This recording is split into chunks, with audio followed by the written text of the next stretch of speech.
Okay, Israel. Hope everybody is doing well today. Hope everybody's Shabbat was productive, and brothers and sisters got an opportunity to get a lot done for the weekend. We're here on Monday. We're gonna get this information in class out. Shout out to Kazakia and SOW Virginia, Quad SOW Houston, Zion SOW Rochester, and shout out to everybody in San Antonio in the class right now. Shout out to Cabo Cobb and his congregation, and from Cali all the way down to Atlanta. I hope your brothers and sisters are doing well today also. I'm not trying to stretch this topic out longer than we need to, but this last aspect of this malignant root needs to be talked about and needs to be focused on. The title of the class is How Our Malignant Root Manifests Itself with the Brotherhood, Part 3. Now, we went into the malignant root and how that negative, hateful spirit, the Most High never took that out of us. He gave us the law, but that hate and that negative outlook, he never pulled out and eliminated from us. So now it makes the battle, it makes us actually have the battle and have to fight the things that are inside of us. Because if the Most High never took that hateful root out of us, now he gave us the law, and he wants to see what we're going to do with the scriptures he gave us. And eventually later on with the example that Christ gave us. So we have the law and the example Christ gave us in order to neutralize and subdue that hateful heart that's inside of us. Now the first 2 weeks of this topic, we focused on that scorning spirit. That scorning spirit specifically from one position of your groupings. It's gonna make more sense when we go into the actual definitions. But let's do this. Let's go and get scorner again. That first definition we had for scorner. There's more to it. Well, there was more to it because I pulled a different definition or an added definition in the 1828 book. I'm gonna read that one, but I need y'all to get me disdain.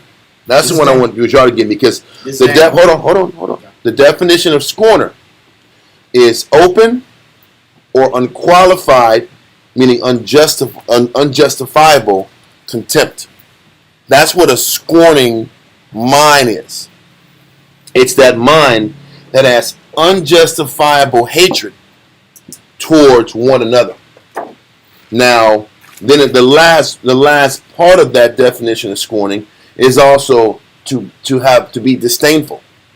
So it's open or unqualified, unjustifiable contempt, which is hatred, or disdain. Now, for the last 2 weeks of class, we were focusing on when you have men of lower rank and how that negative outlook comes from correction. Yeah. That negative outlook comes from having to not accept the powers that be and the authority figures the Most High has over you. Having an issue with the dynamic. Whether it's a wife Yep. not accepting submission from her husband, or our people in general having issues with the boss the Most High has over us, or just even in a rank scenario, how there's this negative dynamic of scorning and seeing the worst. Because we went into scorning and contemning. Yeah. Because to contemn is all about seeing the weakness in that person above you. But today, hyper-focusing on the person that is over you and hyper-focusing on their flaws and weaknesses to justify their lack of a willingness to change. Today, we're going to switch it up. Because I think we've gone 2 weeks into it. There's more verses, but we're not going to do that. We're going to focus on the other side about there's different sides of this disdainful, scornful, contemning spirit. So, let's get to disdain. And let's get the definition of disdain. I want the noun definition of disdain from the 1828 definition. Okay, John. Disdain, the noun version. Contempt, scorn. Slow down. Contempt, scorn, read on, meaning hatred and a scornful mind. Read on. A passion excited in noble mind. This is the difference. He's like, this aspect of disdain, this aspect of hatred, this aspect of this contemning evil outlook towards people now is geared from the person or people at the position on top. Because one issue with our people of Israel, from the beginning and even now, we operate in this spirit of classism. Because there's a spirit of classism because the Most High set up classes. He set up noble families.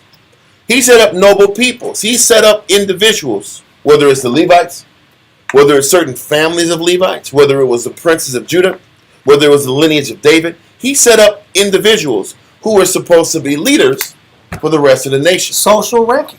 And it spilled all the way out to your Pharisees. And just a real quick shout out to Mashaba. He had asked me a few weeks ago, out of that Hasmonean dynasty, he had mentioned that that some of the Pharisees came from the Hasmonean dynasty, and I told him no, it was only the Essenes, but it was both.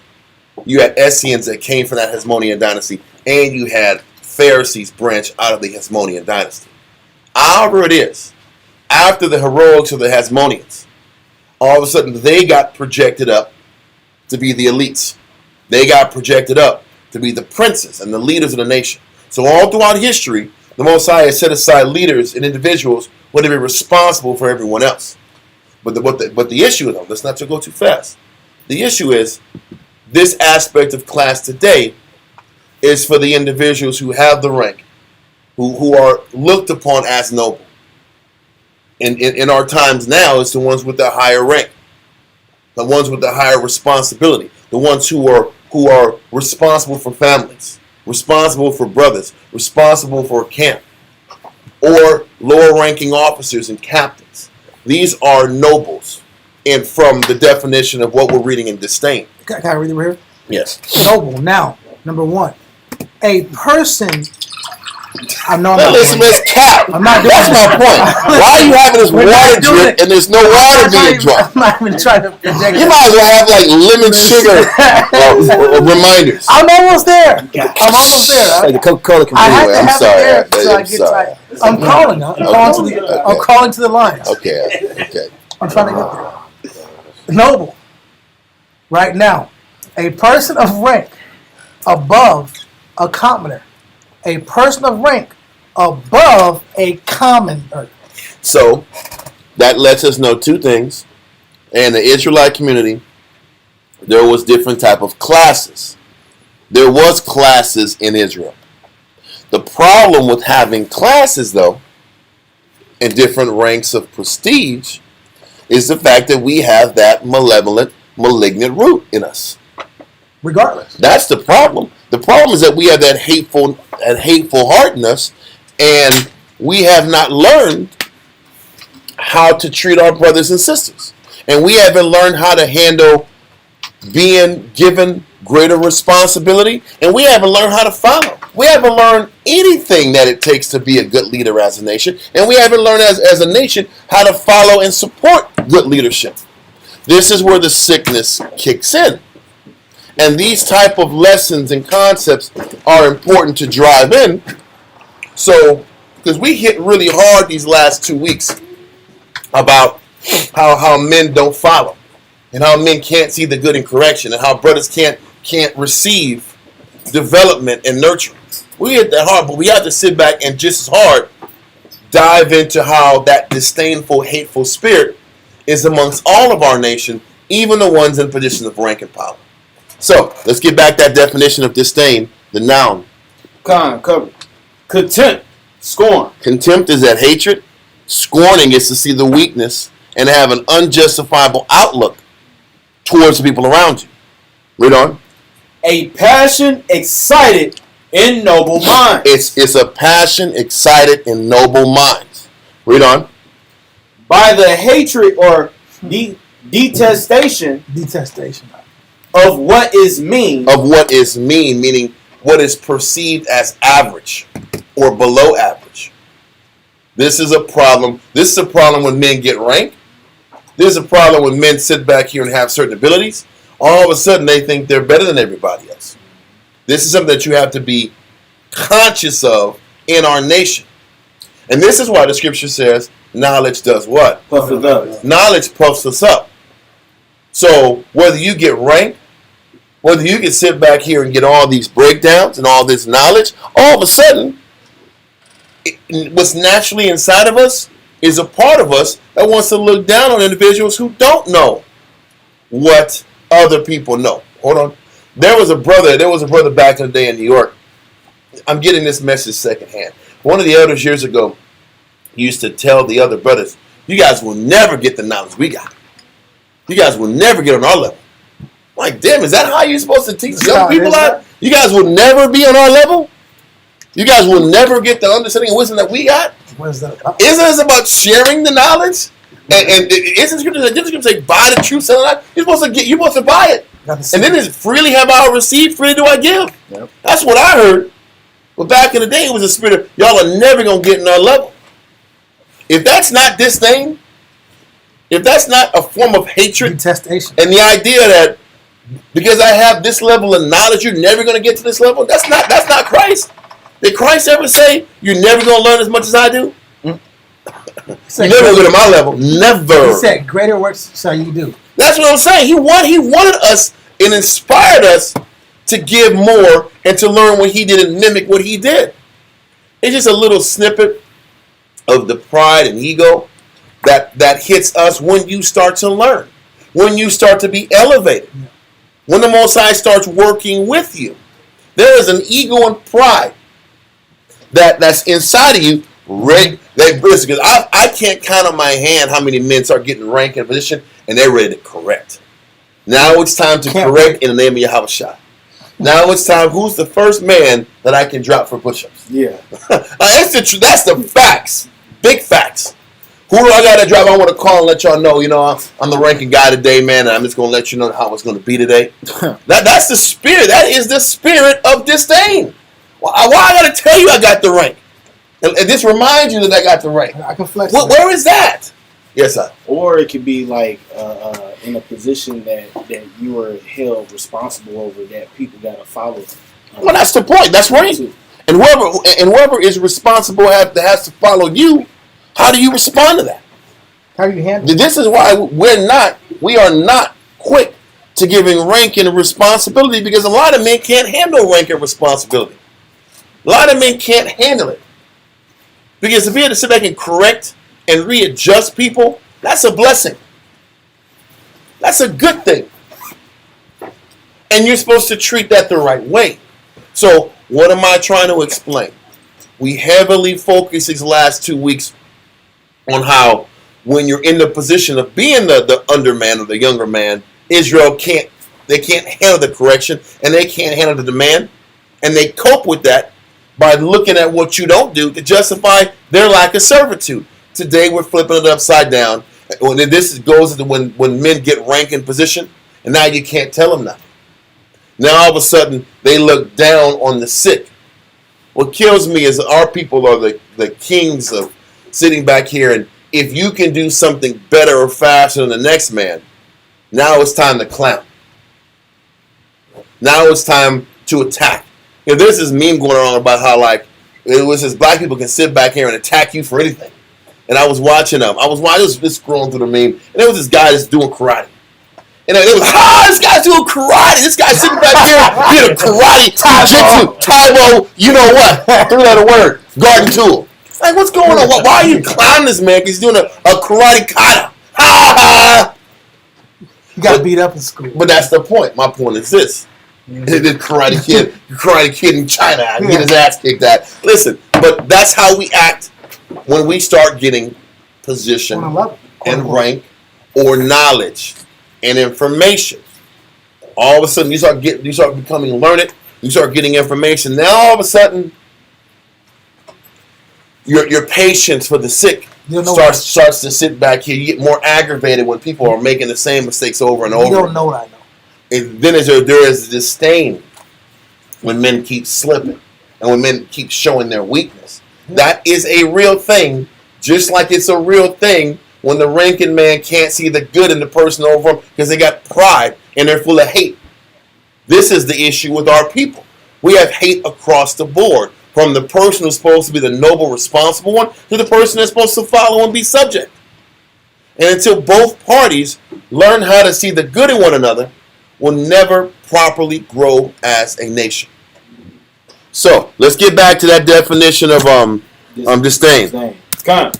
A passion excited in noble minds by the hatred. So there's this energy that comes from ranking leadership, which is based off hatred and detestation. Read on. Yeah, Detestation. Yeah. By the hatred or detestation of what is mean and dishonorable, or what they perceive as mean or dishonorable. Because don't forget what a scorner is. A scorner is a person who has unqualified hatred, unjustifiable hatred. So just because you deem this person low, just because you deem this person sick, just because you deem this person inadequate, doesn't mean that they are. It's like just because they're taking a longer time to catch up and fix what's inside of them, now you have the right to look down and judge? No, you don't. Or have this hatred brewing inside of you. But how does hatred brew? How does hatred manifest itself? Anger. Quick to snap. No patience. Curtness. Just no capacity to consider that people need time. And then on the flip side, if a person is struggling in the battle, you haven't struggled in the battle?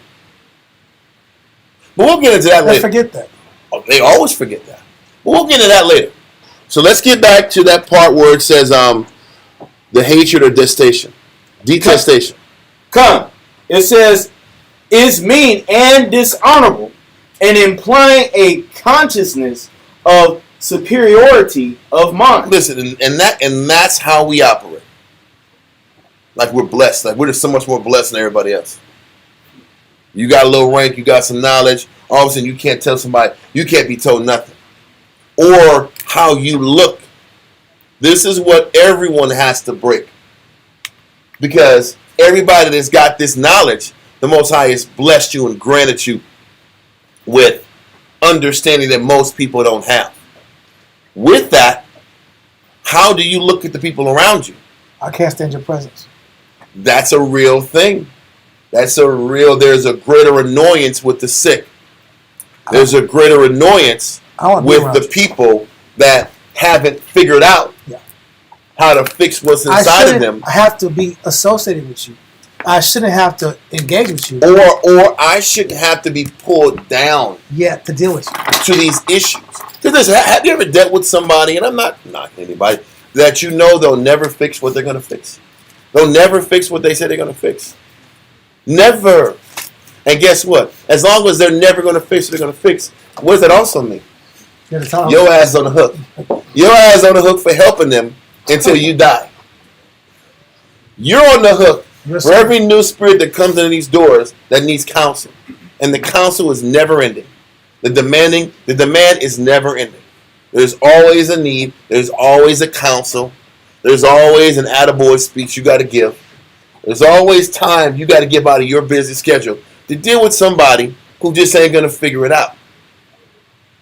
And your job is to be that living example through counsel on how you deal, in hopes that one day they'll figure it out. Whether they figure it out or not, you have to be a servant to their needs. There's no waste of my time. You're wasting my time. You don't get it. You're not gonna get it. Because that's the spirit of a person with pride. They're never gonna get it. We got to move forward. They're never gonna get it. Let's not waste our time. Listen, that's hatred.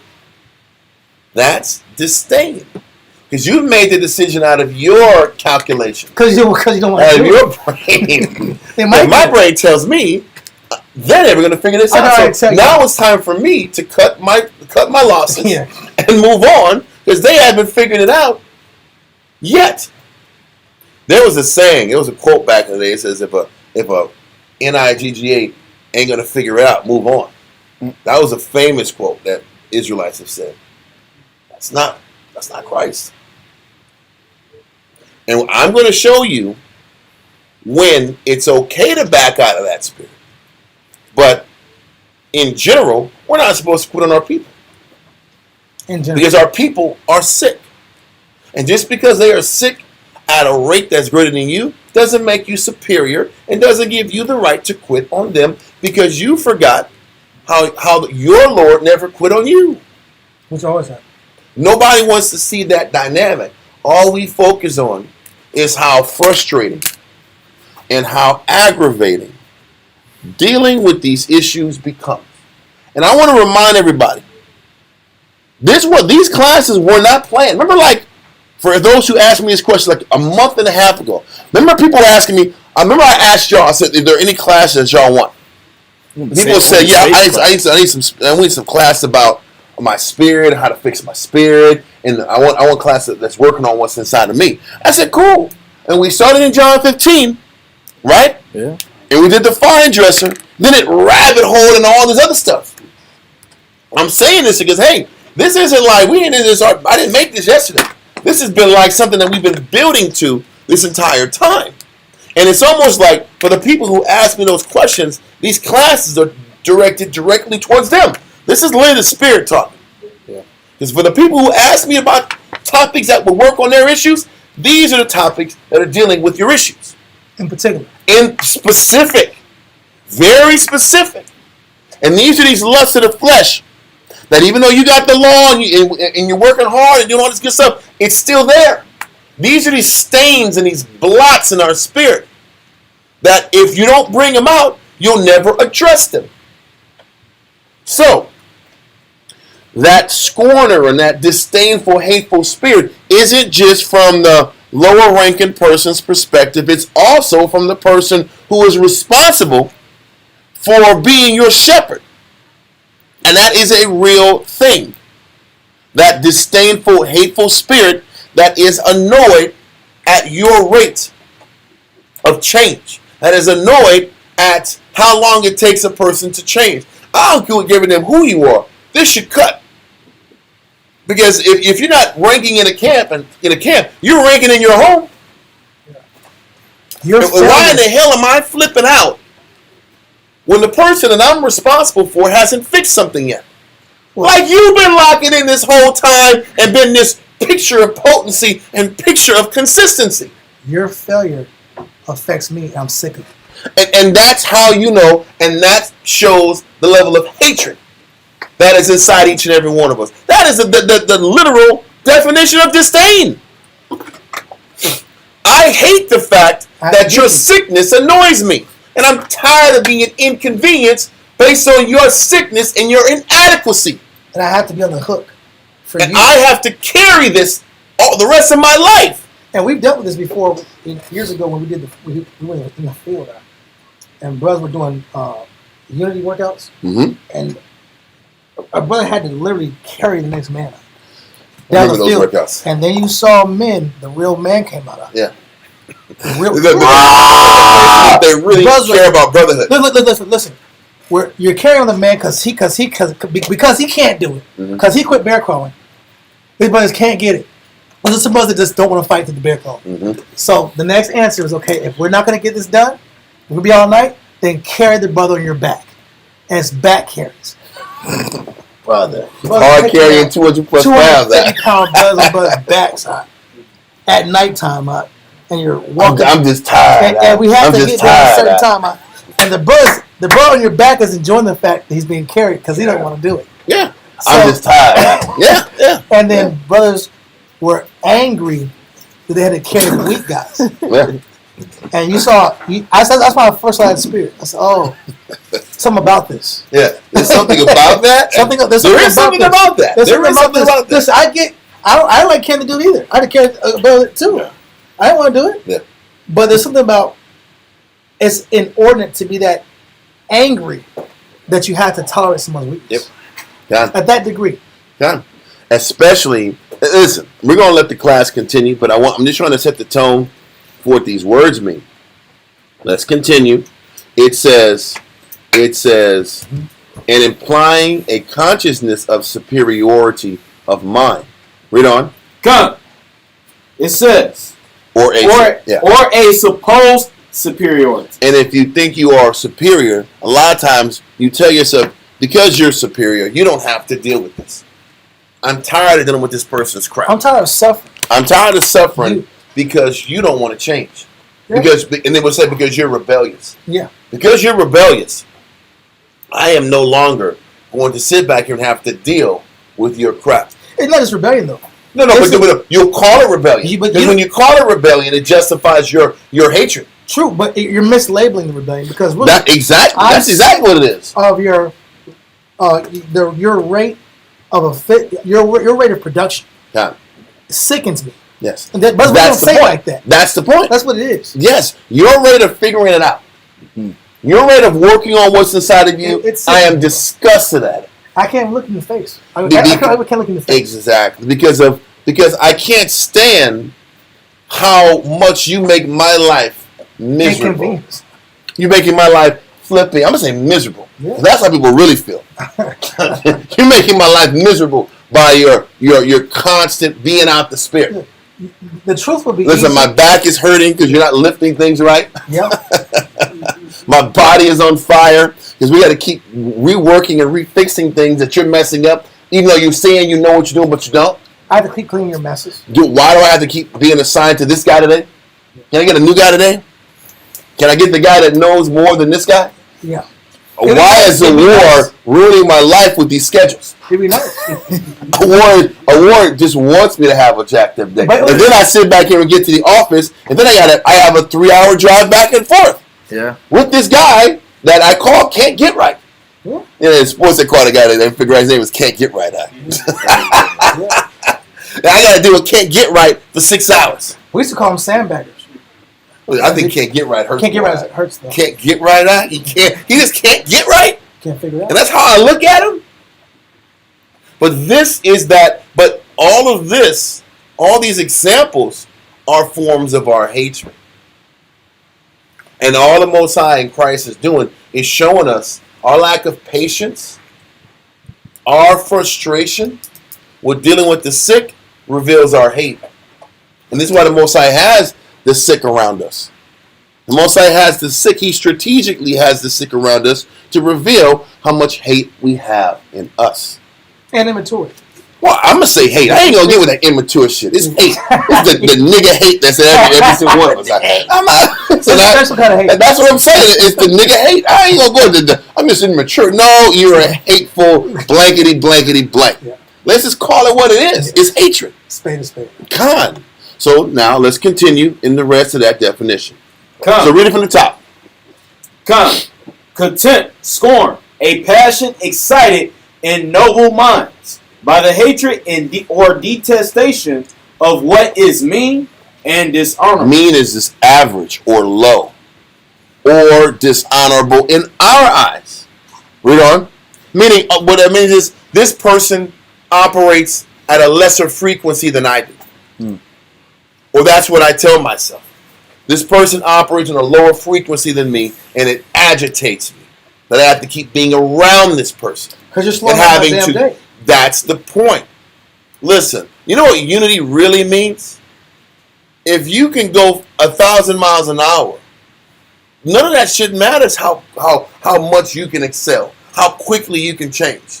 What matters is, can you sit back here and slow your life down so that everybody else in your sphere can catch up to you? And can you live a life that way? Because that's what leadership means. Leadership means you have the capacity to lead tall buildings with a single bound. But you take baby steps because everybody else has to take baby steps. And can you accept that in your life? Because that is what servitude looks like in real time. That's what service and sacrifice is. Can I slow down my ambition, my pace, my life? You can stay up in here. The space is low. Right. Okay, but can you slow your pace up so that everybody else can catch up? Regardless of what's hindering you in your life. I'm tired of that. Listen, my life would be great if I could get to it. But I can't you're not going to get to your life. Because I have to help these guys that don't. Because that's what being a servant is. And this is what, and as we go into class, this is what the Pharisees just couldn't get. They couldn't figure it out. They couldn't see that this was what Christ was dinging them on constantly. We'll prove it more. Let's continue. And implying a consciousness of superiority. There's this thinking, whether it's true or not is up to the Most High. But you've told yourself how you put things together, you're faster than this guy. You can process things faster than this guy. You can figure things out faster than this guy. And there's an ego and pride that comes behind that. But let's keep going. Or a supposed superiority in ignoble Now minds. it's changing. It says now in ignoble minds, meaning non-noble minds, younger, less experienced, less disciplined, less understanding, minds like that, your mean minds, read on. Con. In ignoble minds, disdains may spring from unwarrantable pride or haughtiness. And that's what we went into for the first 2 weeks. The mind of the ignoble. The immature, the ignorant, the foolish, the immature mind scorns and sees the weakness of the ranking man to justify why they don't have to change. Right? God. We went into the ignoble mind for the first 2 weeks. Now we got to sit back here and deal with the fact that the noble mind might be able to do something better. But just because you can perceive that you might have a strength above somebody else, you still got to serve that person, even though you know you're stronger than them. And that breaks pride, that breaks ego, that breaks ambition. And it strips you down to who you really are. Are you really about serving Christ or not? Does serving Christ matter to you to where what your freedoms and what you want to do has to get put on the back burner for somebody that might not figure it out, or somebody that might be here for 7 years and then leave? Remember I saw someone, I said, man, I gave my 20s up for guys who left. There's like 2 guys remaining from my best energy years, from like 20 to 30 guys. Those are my best energy years. There's like 1 or 2 guys left. Yeah. The question is this: was it a waste? Depending on how you look at it. That's my point. That's my point. That's why I said the way I said it. Some people will say it was a waste because I dealt with a bunch of ungrateful people who took it and left. A spiritual minded person would be no. What did I give my life to? I dedicated myself to people who needed help until they chose not to. And that's it. And then the lessons I learned from that 10-year span allowed me to be a better teacher from 30 to 40. A lot of cats didn't stay there either. And that other 10-year span, what did I learn? More experience so I could give it to the next generation that I'm in now, this next decade. And that's how you got to look at it. And constantly be fired up to the next generation that needs your attention. And if you don't look at it that way, the Spirit will remove you. The Spirit will remove you. And you descend in your labors. Yeah, but let's keep going. Scripture? Not yet. Only reason I'm going to say no is because there's a lot. That I just want to start getting to the Bible. Huh. Okay, so this definition of disdain deals with the ranking person and the person who was lower in ranking and understanding. Keep going. And be directed towards objects of worth. So he says a lot of times the lower ranking man directs his anger and hatred towards the ranking person. The person the Most High brings in front of you. Because that person that the Most High brings in front of you is exposing your hatred. So the Most High brings out and pulls out the hate in us on both sides. Hopefully this will give you understanding as to why the Most High sets up the pairings he sets you up on. He said, why would the Most High have me in this volatile relationship? Why am I with this brother that I keep clashing with? You keep clashing with it because the Most High is showing you your hatred. That's why he puts you there. Why am I in this relationship with this woman? The Most High is showing you your hatred and showing her hatred. This is why he puts us together. How else would you get developed? This is why Israel always wants to stay away from the body. They're never going to grow. Because you only grow by being around people that are going to keep aggravating you and bringing out that side of you that brings out the worst of you. That's how you learn. We're always in this why is it going? Why the Most High have me going through this? He has you going through these uncomfortable, aggravating scenarios that are based upon conflict. How else do you grow unless you are put in scenarios that expose your hatred? You know how many times people say, man, yeah, man, my rib said this and this, man, but I snap because I'm a hateful ass guy. You know anything to get that? None. That's an easy answer for you. None. Or when it's too late. It was the woman that you gave me, Lord. You gave it to me. You sent it to me. She said she helped. I thought that was you bringing it to me, and I took her. Now look at it, Father. Now look at it. Yeah. It's all messed up. Actually, the Most High brought me in front. It's Most High's fault. Yeah. He put me in her periphery. Yeah, you know what I'm saying, big word. In her peripherous. Yeah. Yes, I'm saying words the wrong way. But the Most High did bring you in front of her to show you. To show you that hate. Mm-hmm.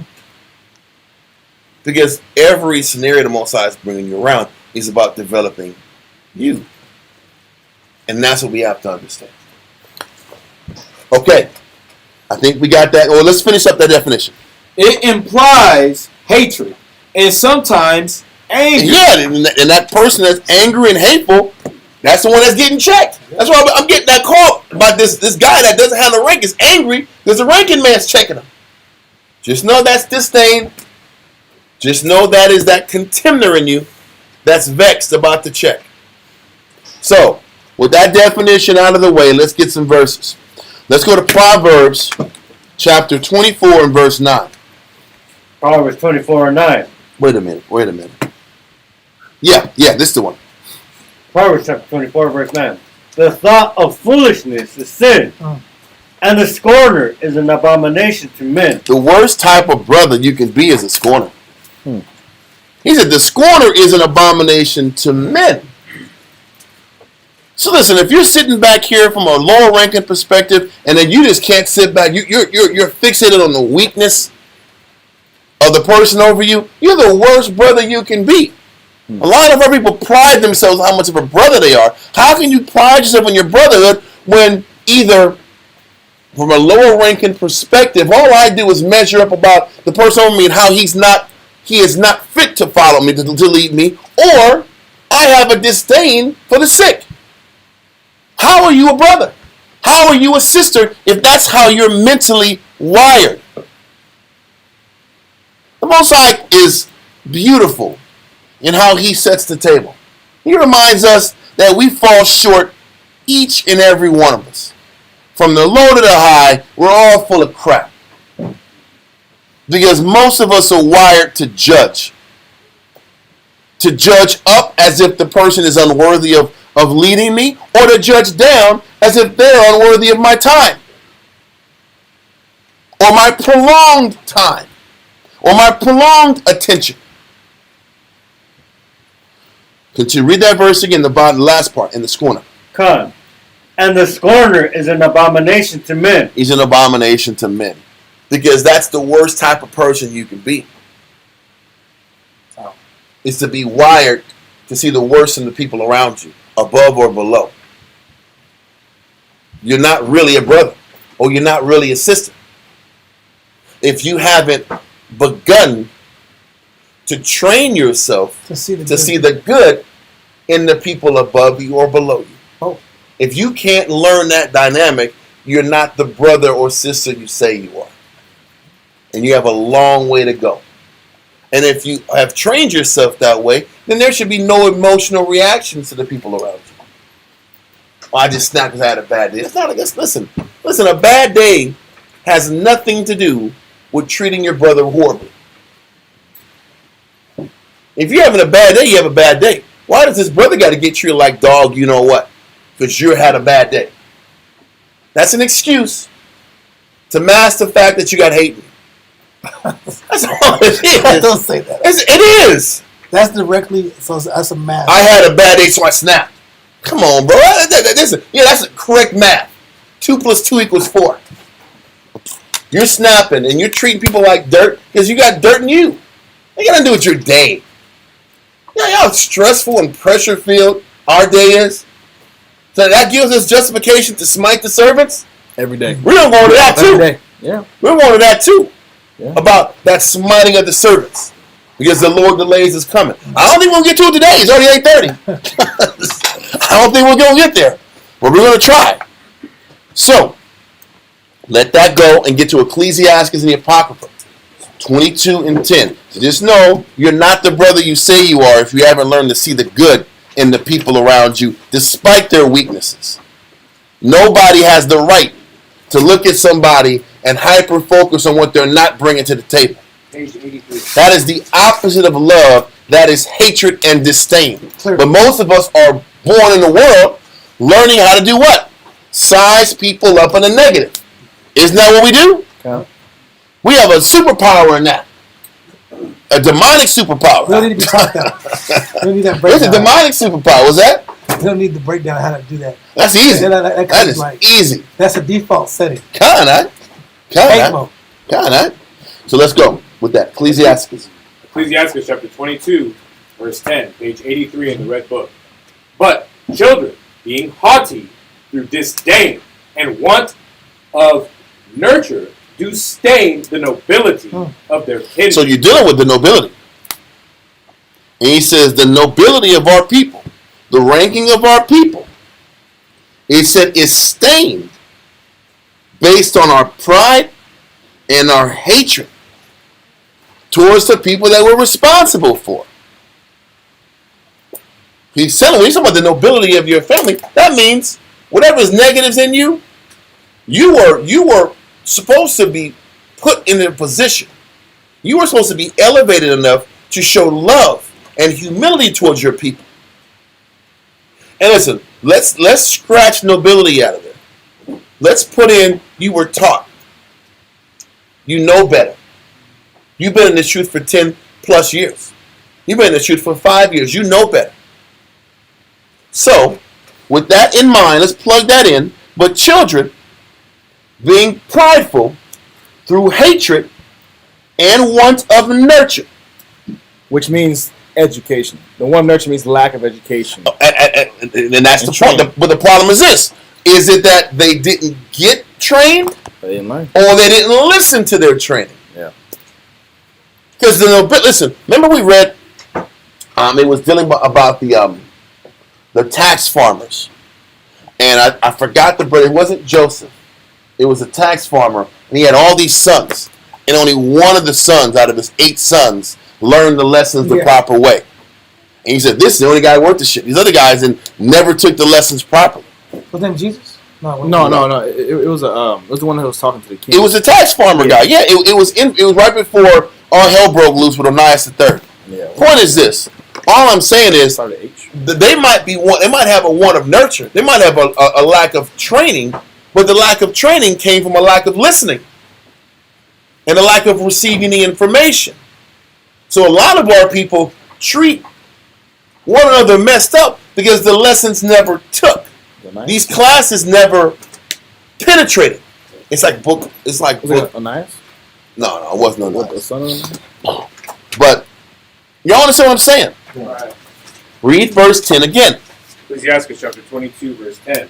But children, being haughty through disdain and want of nurture. Israel is proud through hatred and a lack of development or a lack of receiving the lessons the Most High has taught them. Read on.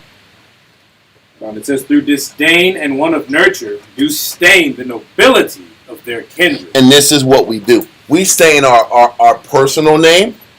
This is why brothers have these horrible reputations as being hateful guys. But they're warranted. They're justified. They're justified labels because we're hateful. You call a spade a spade. And that's why the counsel is, you better just follow and obey and do what you're told. And just weather the storm. That's still the answer. But what happens is the Most High still ain't blessing him. Because there is a want or a lack of nurture. There is a lack of a capacity to put things together. And that's the funny thing. The people who are looking down on people who can't put it together themselves. Yeah. That's why they're hateful. That's the crazy part. That's what's so funny. You can't figure it out, but you hate people who can't figure it out. But that's such is life, right? Yeah. And that's the point. You can't process the lessons don't stick to you, but then you just can't stand people who can't get the lessons you try to teach them. Like, It's a crazy thing. isn't that the Most High telling you something about you? Then this is the same thing for parents. Parents is yelling and screaming at their kids, and they're the worst group of banshees in the world. But do you follow instruction from your husband? No. You gonna cut that TV out? I told you 4 times. But when your husband tells you 4 times to Shema and listen to advice, do you do it? No. When he tells you to study the Bible and read the scriptures, do you do it? So why are you yelling at the kids who don't follow orders when you don't follow orders? There's the hypocrisy. That's the cap. That's in all of us. So once again, there is that hate, that hateful, malignant root that manifests itself in marriages, rearing of children, brotherhoods, and families, and the nation. So,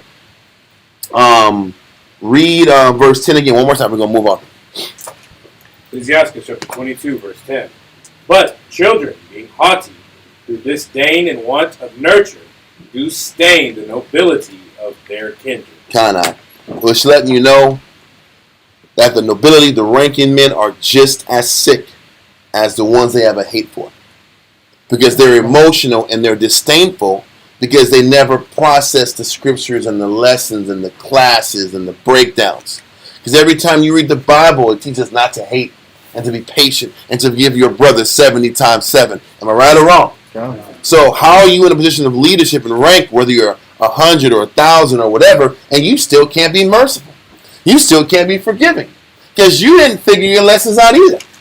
You can't. You ain't too sharp either. How about that? You're not as smart as you think you are.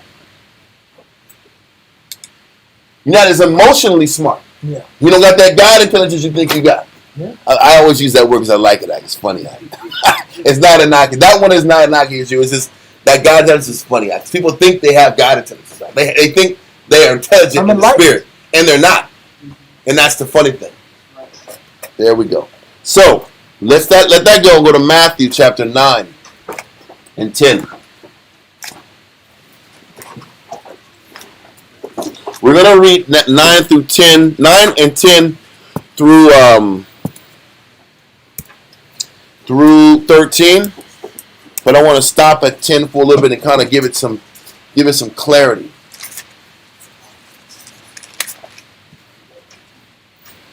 Read that. God, Matthew chapter 9, verse 10. And it came to pass, as Jesus sat at meat in the house, behold, many publicans and sinners came and sat down with him and his disciples. Many publicans and sinners came and sat down with him and his disciples. What I want to do, I want to go to Blue Letter Bible, and I want the definition of publican. And I want the second definition. Blue Letter Bible, second definition of publican. And I want to make sure we express this in context because it hits harder. Come on, can somebody get it? Nobody has it? I will read it. I'll read it. Publican is a tax gatherer, collector of taxes or tolls. Now listen, for us in history, what was the main reason that moved us into corruption and the desire to be like the Greeks in the first place? What was the mechanism that fueled our desire to be Hellenist? To do business. It was the tax collecting. They used to call it tax farming. The tax farming was the new Negro hustle. And we were patterning ourselves from, it was the Amorites or the Ammonites. We were patterning ourselves from the half and half brothers. There was the Ammonites. That were Ammonite fathers were marrying Levite women, and we were patterning ourselves from that guy Joseph. I think it was Joseph. It was Joseph, the guy Joseph I just mentioned to you that had the 8 sons. Remember, he was successful at tax farming, and that became the new hustle. Yeah. So everybody started trying to tax farm and collect and strong arm the rest of the nations, and strong arm our people to farm the taxes to give to the Greek Empire. So for a long time, that farming started to become a hateful institution because of all the trouble that the pursuit of farming got us into. So publicans were hated because they couldn't be trusted. They were all about themselves. They didn't give a, if you were a tax collector, you didn't give a shit about nobody but you. Of course. Think about that. There's a lot of Israelites that are like that in the truth. And you can spot them a mile away. A good example of a publican is a taker. I want to use religion to get what I need. I'm going to use this Christ thing to hustle. I'm going to use this Bible thing to get an angle. What you going to say? Does this run into capitalism? Not well. I would just say hustle. Try to get something. That's why I just say hustle. It's not the reason I say that because it's not that deep. We're not that deep. We're not even. We don't deal with economics. I'm not happy. Jake don't deal with like international banking at all. Listen, I'm sitting back here reading this book about banking. I'm like, this shit's hard, bro. I don't know this shit at all. International banking, this is out of this world. It's really hard to understand.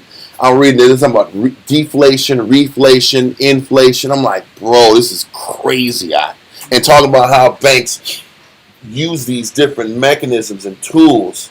And I'm like, bro, can we fast forward this shit? I gotta fast forward to the good part. This is too hard. So I'm saying it ain't that deep. It's just Jake sees an opportunity in what they do. They're gonna get it out. And they don't care who they take advantage of or step on to attain it. That's what a publican looks like. That's how he is represented. Just hustling and gaining. So, let's continue. Read verse 10 again. Oh, no, there's more in that definition. I'm sorry. There's more in the definition. Okay. It says, I'm going to read it again. Tax gatherer, collector of taxes or tolls, one employed by a publican or farmer general. He's a farmer, a tax farmer, in the collection of taxes.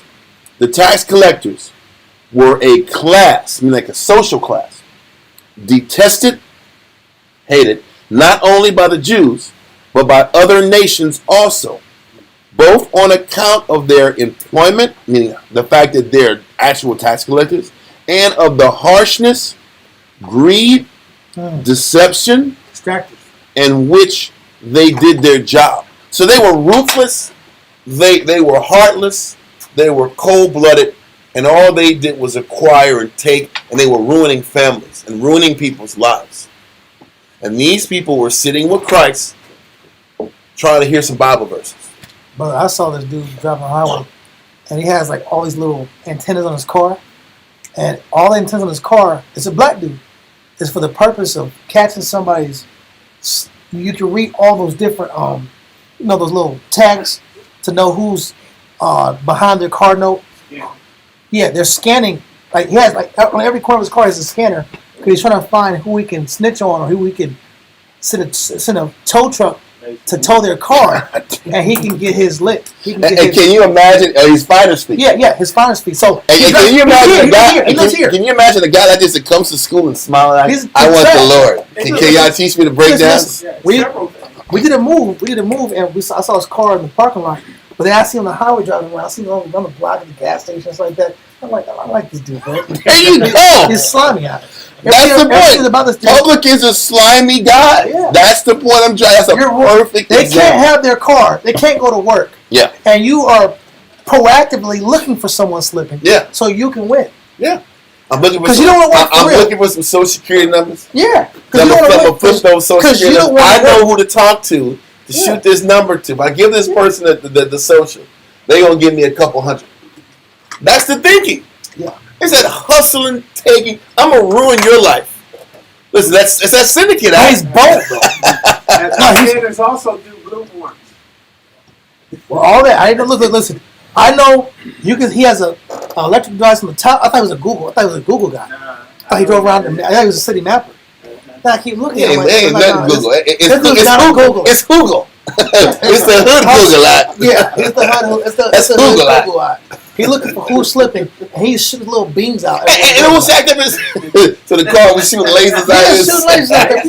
Why don't you go to Edomite neighborhood? Why you go to the black neighborhood? He's in black people. He's also over down the street. That's the point. The first one, why is this guy exploiting black people? Because he's a brother. That's the point. You don't care. That's the point. He's a Republican. And then that guy comes in here like, I want to try to teach him. Right. Y'all keep your cell phones on. It's cool. Wow.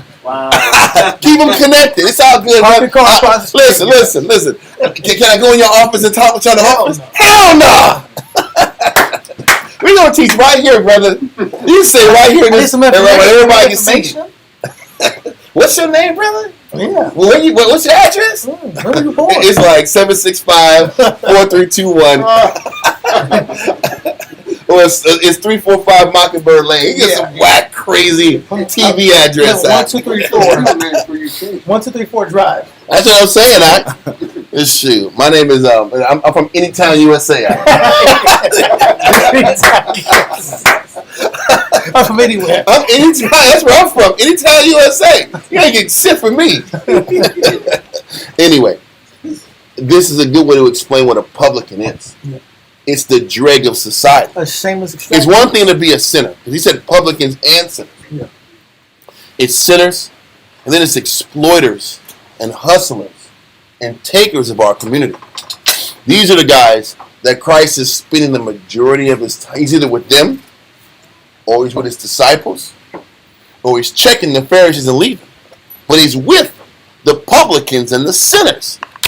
It helps to kind of explain the magnitude of what our job is really about. Stop with the exploiting of your people, bro. You're trying to convince them for the poor. Well, listen, once again, you gonna do that, and they gonna say, yeah, dog, I need to change, man. I need to change, man. Then what's gonna happen the next day? Renters do. Huh? What's gonna happen the next day? They gonna be right back in them streets with that car. I'm not gonna make no with all those lasers and those buttons on, those antennas going on. We gonna see him again. I know I'm supposed to change. I know I'm supposed to stop, man. I'm gonna get better. I'm gonna get better. I promise I'm gonna get better. You were right. I gotta change. And what are you gonna do? You were like, man, this is a waste of my GD time, man. Right? Yeah. But he's like, you gotta deal with those guys. They get under your skin. Listen, the guy that's smiling and you know he's trying to hustle you at. Yeah, and you gotta teach him the Bible and keep it spiritual. That's tough. Because you know you try to teach people. That's tough. Listen. You teach people what you want to teach them. Yeah. And then you know you're talking to a guy, and he just wants something out. The bicycle dude that comes around, he has no shirt on, he rides the bike out. Yeah, he just with dreads. Yeah, the dreads. He has bike, no shirt on. He just drives all day, and then he. He moves all like this, and he's with one arm. He's like real comfortable. He's always on the bike all day. He's on the bike at least like 4 hours, 5 hours a day. And he's always chilling. And then he came up. He's like, "Yeah, man, I sure would like $1, man. Because the drink's kind of warm today." And I'm like, I'm an Israelite. I'm a brother. Yeah, man. Blah, blah, blah. You know, the Most High in Christ chose you. The Israelite. The dollar speaks of the black man, so-called black man of America. You gay. You are the chosen one, huh? You know, like he tried to teach the brother, right?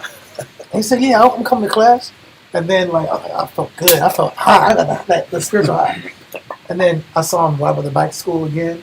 And he looks him dead in my face and keeps going. He's gonna ride his bike like this. He got me. I gave him $2. I said, "I'll give you double. I'll give you $2. I need a class. I work too. I'll spend $2 on that." And then a month later, he pops up again. I'm working on my car.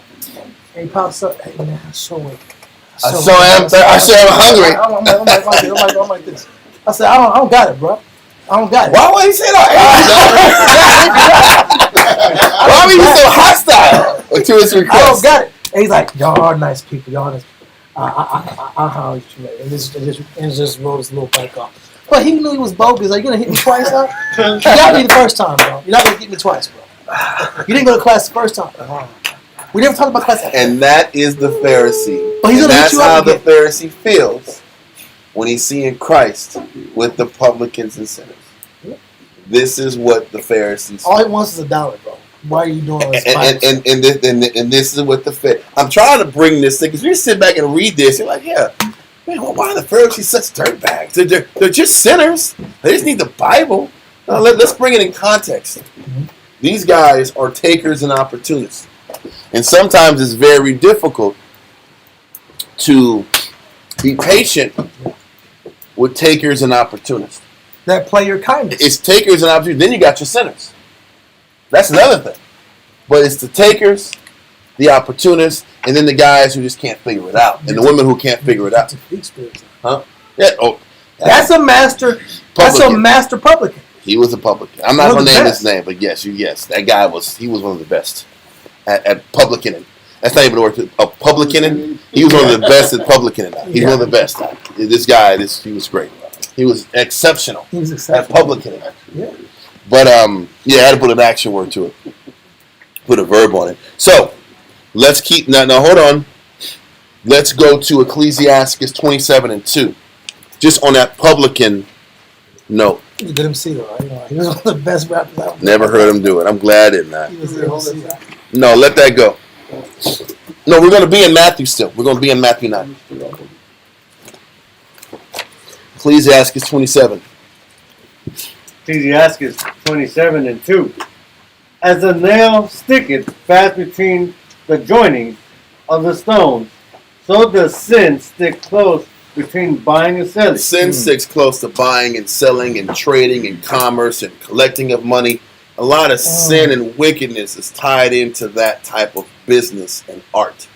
That's why they call them a class of people. This class of these publicans were a class of people that specialize in extracting money, getting the money owed by any means necessary. There's a lot of sin that's closely tied to buying, selling, extracting of money. You're forcing transactions. You're forcing trades. There's a lot of sin. That's why they're like, this is why the Pharisees look down on these people that have a very simplistic, hateful, cruel way of operating. So it's not. I'm bringing this up to say it's not like the Pharisees don't have a justifiable reason to not want to deal with it. There is an aspect of justifiableness in dealing with this negative, dealing with these negative taking people. So let's continue back to Matthew 9 and verse 11 now. Now, Matthew chapter 9, verse 11. Finish with 10 right there. 11. And when the Pharisees saw So these Pharisees saw Christ with these publicans, these tax collectors, these sinners, the mean of society, the lower class of society. Read on. When the Pharisees saw it, they said unto his disciples, why eateth your master with publicans and sinners? Now this is the extreme. He said, why are you even eating with these guys? It's one thing to be cautious of their devices. It's one thing to teach them and have them prove their actions before you give them the whole kit and caboodle. But the Pharisees took it to the next level. You shouldn't even be eating with people that have this level of corruption inside of themselves. You shouldn't even be bothering yourself with their level of wickedness. But they had that policy across the board, not just with Republicans. It was publicans and sinners and people that they deemed beneath They them. had a category of people that they didn't respect. It was publicans, yes, were detestable and despicable. But they had other notions of people, other, I guess, sectors of people they felt the very same exact way about. This is their across-the-board policy. To people that aren't on their level. Yeah. But if we're going to be honest, in a way, we carry ourselves the same. If people aren't relatable to us and how we carry ourselves, our personality, how we do things, our upbringing, how we were raised, we are less apt to give them a shot. Especially with speech pattern. Because people that don't have a certain diction or speech pattern or clarity of speech, I like how this person can't, they don't properly use the English language. They don't know how to They don't know how to communicate. I don't want to say it's just that. You No, it's said not that. especially. You said particularly. I'm saying, That's a preference. Well, I'm saying people, but it goes both ways. Because then when you talk clear with some form of articulation, oh, you talk white. You're a sellout. I don't respect you. Yeah. You're weak. It goes both ways. It's a both way situation. That dynamic. Oh, you're a schoolboy. Yeah. Oh, you know, you read books. Yeah. You're a bookworm. Oh, you're that guy, huh? You're that guy. You're a bookworm. Yeah. I've heard that before. You read too many books, bro. You ain't real. Yeah. Oh, now I'm not real. I didn't smoke enough drugs in high school. Smoke drugs and drink alcohol. If I would have did that more, then I'd be cool. I respect this. Dude. Yeah. Well, I should have took my gun out and started capping on people sideways out. Yeah. Let me stop. There is that Pharisee coming out. There you go. There's a little malignity there, talking that sideways gun stuff. But it goes both ways. That goes both ways. It does, and that's the point. And these Pharisees sat back here and looked down on Israel, who didn't get the proper training and development they did, who had to resort. Because if there's empathy, you got to ask yourself, how else were men going to survive if they weren't developed and trained a certain way? Then maybe this is the only option that they had to survive and eat. And if you look at it that way, then there's mercy and patience. Yeah. And the class will continue with that, explaining this type of thinking. But I'm just explaining the mindset of that Pharisee that had that disdainful spirit about anybody that might have been raised on the other side of the tracks, that were less fortunate and thus less educated and thus made worse decisions with their lives, or were just habitually consumed with weakness and sickness and negative outlook. The Pharisees had a disdain and a hatred for them. But the problem is, it's not just the Pharisees. We sit back here and have hatred in our hearts with people that just can't figure it out ourselves. We're no different.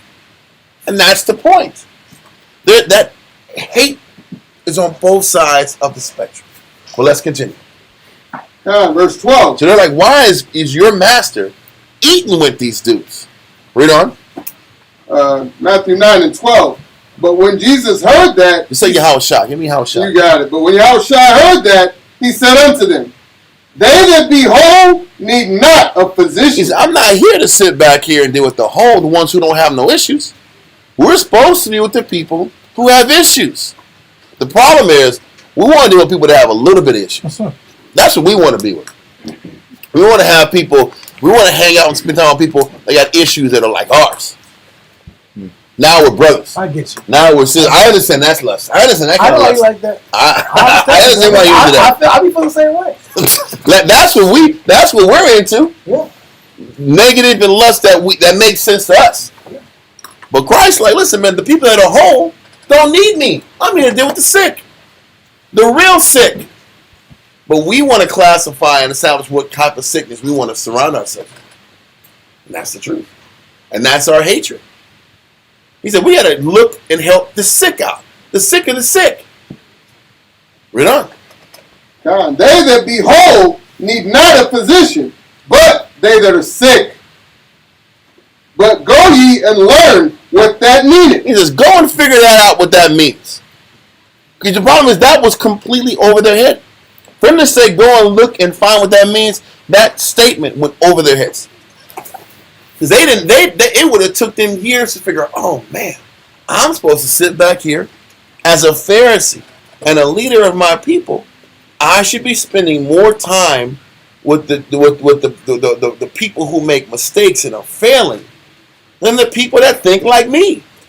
Arguing over Bible verses. Arguing over doctrine. Who were the Pharisees hanging out with? Pharisees. Other Pharisees trying to find a battle verse to tear up the Sadducee. That's all it was about. That's all it was about. Well, let me sit back here and disprove why the Essenes are too extreme. Let me put a class above. That's what they're doing. The real work is in going out in these streets and dealing with the sick. Or working with the brothers the Most High has given you and being responsible for them. How come nobody makes class about that? How come the energy isn't there? They're not popular. Listen, Israel be No, on it isn't. Clubhouse going bananas, arguing with other Jews that know just as much as them. That's how you know they're out the spirit. How about that? Because they're arguing with other Jews that know just what they know versus going and dealing with the people who are the publicans and sinners. He's confounded. I confounded him. I got him. Yeah. Like a little Shazam, and I got him with some Bible verse Shazam. I got him. He got cut. I cut him He today. got cut today. And why don't you sit back and heal the people who need to fit, that can't get right in society? No, it's not fun. That's not fun. Even when they're on the street speaking most of the time, they're just yelling at them. Hey, you're wicked, you gotta die for your wickedness, Jake. Like, damn, has it gotta be like that? Or can you heal them? I'm not saying all brothers do it that way, because that ain't the case. A lot there. I'm just saying that the spirit of a lot of them that do. If you're not there, there's a negative, condescending mindset even to teaching the people who are sick. It's the truth. There's brothers saying, you can't come to class until you get off your drug habit. What? How many more people do that? That was an old thing. Back in the day, you gonna get a person who is helpless to this drug, and they gotta not come to class in order to get healed? What kind of craziness is this? Maybe you get them in and you help build them from the inside. And maybe the Bible will get them off the drugs. That's a waste of my time. No, they got to completely get rehabilitated before they come and get taught. Then where's the work that you got to do? Amen. There you go. Aha! I was going to say it, but I didn't want to see if it was the right time. Aha! There you go. Got him. Yeah. Not trying to get anybody. We're trying to educate. Anyway, you get my point. Educate. Edify.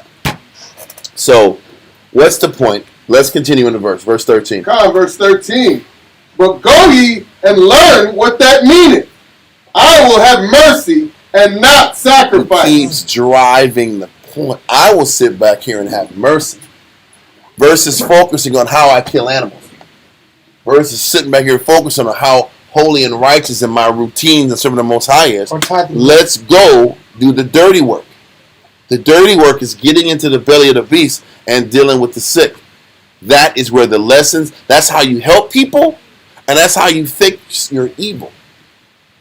We will sit back here and we'll be so hyper-focused on celebrations and gatherings and not going to work and dealing with the sicknesses. That is where the healing goes in. The healing for the sick and healing the sickness inside of you. That's where you learn. That's how you learn to kill that malignant root in yourself. By the teaching. And not just teaching. It's the putting up with all the residual from teaching. Teaching is just the beginning for those of us who know. You teach a person, you get them in, and now you see the what? Now the dirt comes out. And dealing with the dirt is the work. The work with fixing them, and then the work in how you react to the dirt that you see from them. Helps break what's inside of you. So this is what Christ is explaining to the Pharisees and that disdainful spirit of the noble minds that look down on the sick. Because that is the root of the problem. Read verse 13 again. God from the top. But go ye and learn what that meaneth. I will have mercy and not sacrifice. I'm going to focus on mercy. And mercy is the tool you need to continue to go back to this publican that you know is a taker and a hater and a black-hearted person. But that was his form of sacrifice. Like, we're programmed to bring a ram, a goat, That's a sheep, the point. a dove, a hen offering, an oil offering. And we'll sit back here and say because Moses said it. I did that. And we're focusing on the rigidness of this holiday. But I did that. The rigidness of this high holy day. I brought the most pristine sheep, the most pristine lamb. This was the greatest goat of my flock. That was given up. Perfect male. The perfect male. But the real sacrifice that we're supposed to focus on is the mercy that it takes to give to your brother every day. That's what the actual goat was supposed to be, or the ram was supposed to be, or the dove is supposed to be Symbolic for a perfect form of sacrifice. Yeah. But what's the perfect form of sacrifice for your brother? Your presence, your time, and how you give your time. Are you interested? Are you engaged? Are you enthusiastic about the help? Or are you just going through the motions? Let's continue. For I am come. Okay. For For I am not come to call the righteous, but sinners to repentance. That's what we're supposed to be about. Why are we arguing with other Jews who have a grasp of right and wrong already? It's nothing wrong with dealing with brothers and teaching and maybe like fellowship, and there's nothing wrong with that. But the amount of energy we spend on arguing with Israelites who already know who they are, that's foolishness. Because once you got a group of Israelites who know who they are and they got the laws, now now it's on them and the Most High and their leader to deal with them. So that was the law of the mall. That was one of the mall laws that we had. We was like, hey, bro, please, don't start making this debate forum over here. Please don't debate the zone. I remember when I was getting hype off debate people. Mm-hmm. Then you remember, like, Most High like about to give you that big blessing, and you've been struggling all day. And then you come with the Bible and he wants to argue and scare the customers away. I said, oh my God, this is not. This is why you don't argue. And this next verse actually goes into that, because that's where you're not supposed to argue with the weaker person or deal with the weaker person on doubtful disputations. We're supposed to sit back here and deal with the sick on all levels. Mine is having to argue with somebody that don't want to change. That's where it changes. But if a person shows interest, these publicans went to Christ. They were interested in learning from Christ. Their interest dictates what? Your energy. Their presence dictates your attention. This is why my thing is, a brother can trip all them day long as he shows up the next day. Guess what? You got my undivided attention. Now when you bounce, I don't really give a shit. Now when you come back, you got my undivided attention. When you decide you don't want to be around, hey, I see you when I see you. When you hear, hey, and it's all genuine. I'm not going to argue with you when you don't want to. When you're not trying to give or be around. But when you want to be around, it's like nothing changed. And that's how you have to operate. And that's how you have to be. So, I'm here to sit back. He says, I'm not here to call the righteous, but sinners to repentance. You know why? You know why Israel argues with other Israelites? Because that's easier. That's fine. Yeah. It's still easier. Yeah. They're sitting back here and having to go into another person's world and hear their story, and hear their sorrows, and hear their problems, and deal with their tears, and deal with the fact that they lost their child, or they lost their wife, or their wife left them, or all these stories. And you got to hear that shit and get spiritual solutions and listen to. You don't want your ears to bleed. Arguing is more stimulating than letting your ears bleed. That's the point. But that's what real sacrifice and mercy is. That's what Christ said. I'd rather have mercy than sacrifice. Giving all these animals. All Christ, once again, Christ came to provide us an elevated understanding of what this was all about. He didn't say that the sacrificing animals was wicked. He said what was more important. What was the greater priority? And that's why, when we're talking in class, we might say, brothers always sit back here killing animals and lambs and folks and all that. There's nothing wrong with performing Passovers and ceremonies and being about the body like that. But people make that the premium focus. They make that the premium focus, and that should never be the premium focus. The premium focus from Christ on explains the premium focus is the development of your people and the investing into them. And investing also means the losing of your time. That was the premium mentality we were supposed to carry ourselves with. That selflessness. Not being hyper-focused on how many, all the perfect procedures of what the priest did. Listen, I'm not a priest. How about that? I'm not a Levite priest. So I'm not sitting back here focused on all the ways that the animal was killed and the shoulder and what are we doing? Let's read the Bible and figure out how to inspire our people to be better than what they are. That's mercy. That's the work. That's what Christ teaches. Okay. Are we done with that verse? We're done with 13. Okay, that's all I want from that verse. Let's go to Romans 14, verse 1 through 4.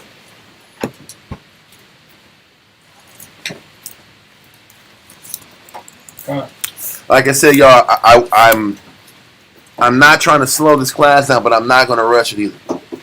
There's a lot of us that need this to help, because if we're not shown this, how are we going to know what to fight and break inside of us? So that the Most High will actually start to acknowledge our requests and our prayers and our I don't want to say supplements, but our communication to the Father. Supplications. Yes. Let's read that. Romans 14 and 1. Page 799 in the Black Book. Okay. Romans chapter 14 and verse 1. Him that is weak in the faith receive ye. So now we start to get clarification on if they're weak in the faith, whether it's that publican or that sinner or that brother who was slipping and falling and making mistakes and hasn't figured it out, that can't get right spirit. We're supposed to always receive that spirit. But, read on. But not to doubtful disputation. But it can't get to the point where that development and that patience for that weak person is going to create doubtful disputations amongst the body. When the rest of the body starts to get weak because of that sickness and that weakness in the person, and that person is no longer listening, and is more focused on creating a response and disputations and arguments, because when that starts to happen, now the harmony of the body starts to become a problem. So we're supposed to receive our brothers and our sisters as much as possible until it gets to a point where the disputations and the fighting and the arguing starts to weaken the core and the unit. That's when you have to sit back and say enough's enough, you got to go. Or you have to step away from them. But that doesn't change the fact it's got to be based upon the poison that is coming from this person by the disputations. That's when you have to make a decision, but you have to make sure the decision is based upon the effect of this person's resistance. Not, I'm tired of dealing with this person, and this person just pissed me off, so I'm just going to use this as a pretext to cut a person off. Does that make sense? The scripture gives clarity and to the extent of how much our focus should be dealing with the sickness of our people. You deal with the sickness as long as that sick wants to get worked on. And how do you know when the sick doesn't want to get worked on? Is when that toxic behavior starts to spread on other people. Then you hear the whispering. You hear the complaining.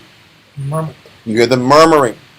Now this doubtful disputation is starting to spread amongst the body and sicken the body, and that's when you got to remove the sickness.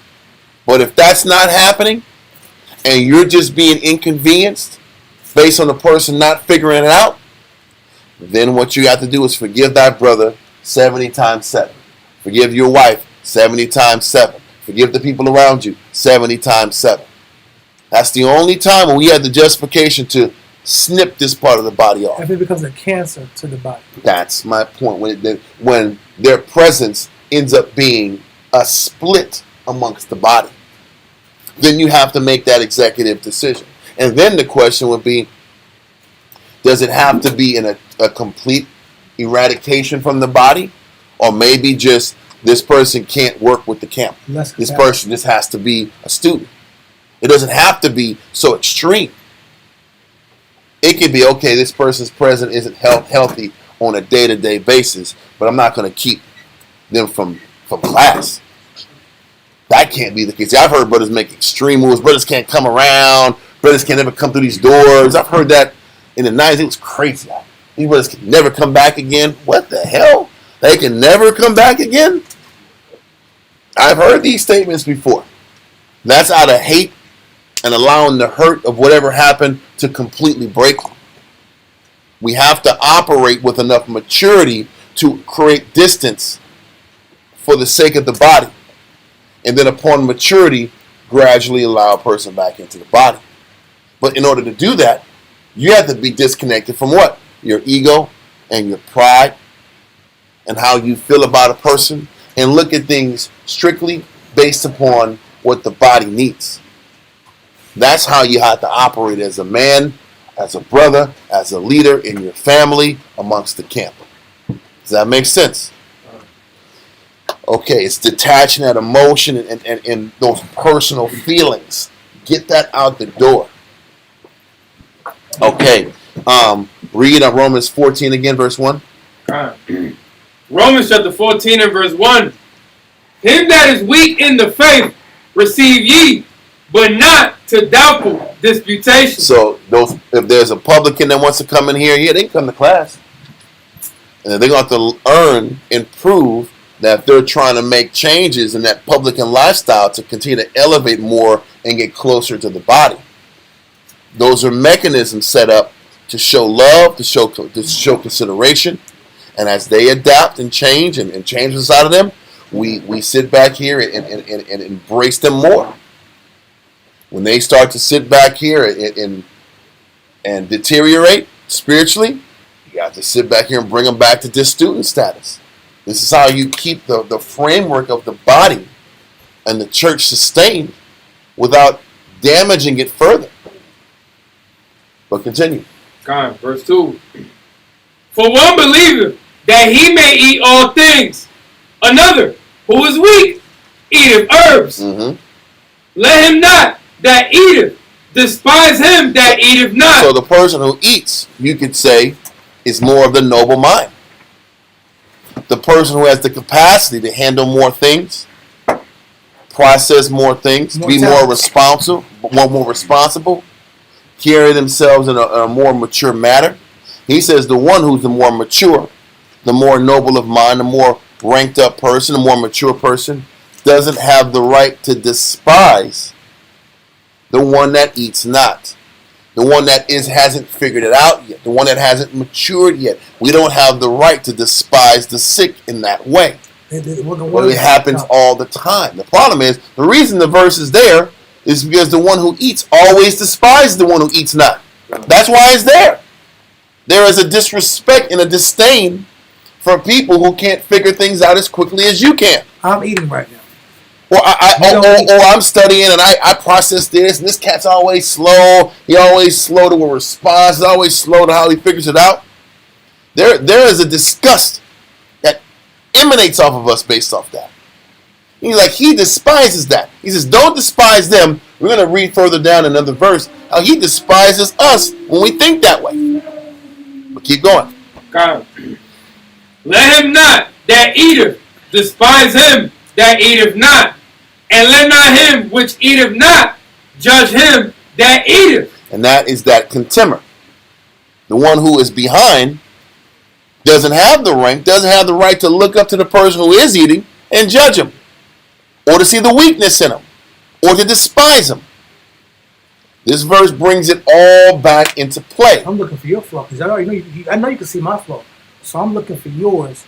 I ain't gonna let you just sit here and look at me a certain type of way. Paul is just showing that sickness on both ends again, like we've been going into with that definition of disdain. Read on. God. It says, for the Most High have received him. Who art thou that thou judgest another man's servant? And he says, for the Most High has received him. Listen, what it means is the lower ranking man can't judge the person that's over you because the Most High received him and put him over you. So why you going to sit back here and scrutinize the Most High's choice that he has over you in the first place? You don't have that right. No different than the person that has the rank has the justification to judge the person that is subordinate to him. Read on, verse 4 again. Verse 4. Who art thou that judges another man's servant. And this is coming from the perspective of the lower ranking man contemning, hyper focusing on his weakness of the ranking man. He says, how dare you judge another man's servant? So what is it saying? You're his servant. He's saying, you're his servant. Why are you judging this man who is a servant of another man? Or is a servant of the Heavenly Father? Why are you judging another man's servant? You see how that's put together? That person that's over you that you think is giving you spiritual, supernatural hell, or is putting you through all kind of changes, that person that you got to serve also has to serve the Most High. So why do you think you get to judge the person over you? The Most High is judging the person that's over you. So why are you focused on what he's not doing or what he's not bringing to the table? Who the hell are you? If the person over you is weak and flawed and full of flaws, don't you think his servant is going to check him for that? His master. Then why? I mean, his master or his servant, yeah. He's going to sit back and interject and correct him for his flaws and his shortcomings? Hell yeah, he is. And that's how you got to look at it, to keep you humble. Let me stop looking at what he don't do, because the Most High is looking at what he don't do. And the Most High is going to deal with him for what he's not doing. I got a job, and my job is to be in order with the person the Most High put over me. Yes. So even though I may see, I'm just using an example, but even though I see the person that the Most High put over me, I obviously see their flaws. What you're saying is I'm not authorized to even look at them that way. Because you know what? Because that's what women do. Women look at their husband. I see all these flaws. I say, this is why I can't serve him. The Most High is like, why the hell are you judging another man's servant? That man has to be subject to the Most High scrutiny and the men over him in the camp scrutiny. So why the hell are you sitting back here chiming in your 2 cents about a person you're supposed to serve, and your only obligation to do is to serve? Let the Most High judge him. Let his teachers judge him. Why are you injecting your 25-cent opinion on these matters? That don't mean nothing. I'll say your penny opinion, your nickel opinion. They don't matter. Your job is to serve and to stay in order. Why don't you simplify your life? Same thing with manager. Simplify your life, do your job, and focus on being in order with your teacher. Life will be so much easier.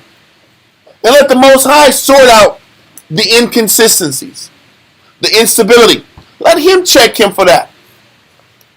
Do that, you'll stay in a better spiritual position for a longer time. So, read verse 4. Romans chapter 14 and verse 4. Who art thou that judges another man's servant to his own master? He standeth or falleth. Listen, faileth. He says to his, did it say falleth or faileth? It's falleth. It's falleth. So I can read that part again. Who art thou that judges another man's servant? This is Paul talking to the subordinate, saying, why do you feel you're justified to judge the person that's over you, the person you're supposed to serve? Read on. To his own master. He standeth or falleth. The person that's over you has a master that he has to serve, and that master is going to judge him. So whether he stands or fails, the Most High is the one that's over him, judging him. The men over him are judging him. So why are you trying to inject yourself to feel that you're justified to challenge the person the Most High put over? The Most High, that person has bosses. That person has teachers. That person has the Most High checking him every step of the way too. You just don't believe it. And you don't have enough faith to trust the Most High is working on that person. You lack faith. And that's why you can't get it out of your head. Why you can't, with the things you see and the flaws. So every chance you get, you got to say something on it. Because you have no faith. But if your children sat back here and checked you about your conduct, what would you say? You focus on serving me. I have a head. My husband is my head. Ain't that the game you gonna put on them? Stay out of I have a boss. Stay out of grown folks' business. Because I have a boss. I'll cuss you out. Yeah. Or backhand. And you feel fully justified after saying those things. Correct. But you don't see it when it comes to you. How about that? Okay, continue.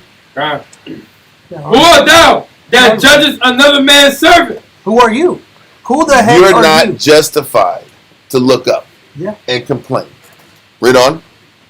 To his own master, he standeth or falleth. Because if you believe in the order the Most High set up, Most High, Christ, man, woman, child. If that's the order, do you believe it or not? Then if you don't believe it, you believe in anarchy. Why are you here if you don't believe in that? Let's keep going. Yea, he shall be holding up, for the Most High is able to make him stand. He says the Most High is going to hold him up. The Most High is going to hold him up or tear him down. You don't got to do anything. You don't got to inject anything. He's going to allow him to thrive, or he's going to fall. He's going to fall by his ways. Read on. One man esteemeth. No, that's all I want. Let that verse go. Let's go to Luke chapter 15, verse 1 through 7. So once again, we're going to revert it back to that mindset of the ranking person or the noble person, and how there's that despising, hateful mindset even in the leadership. Read that. Come. Luke chapter 15 and verse 1. Then drew near unto him all the publicans and sinners for to hear him. You know what the crazy thing? Christ represented hope. Christ gave the sinners, Christ gave the publicans hope. You know why that's important? The Pharisees and the Sadducees, the way they rode, the way they taught, the way they communicated, made people feel that based on the flaws they had no chance of salvation. Okay. And that's a fact.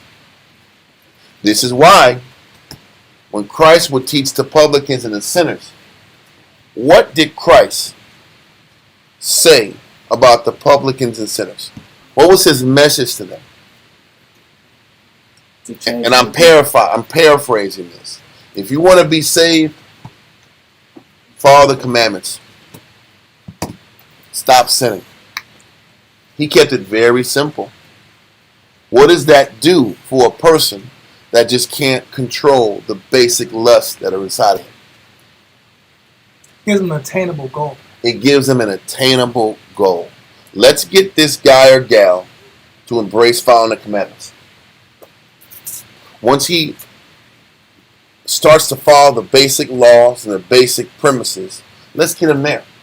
If he can get there, based on this, what it shows is how fair Christ and the Most High is. For some of us, just following the laws and getting off drugs is the greatest thing. And there's no shame in that.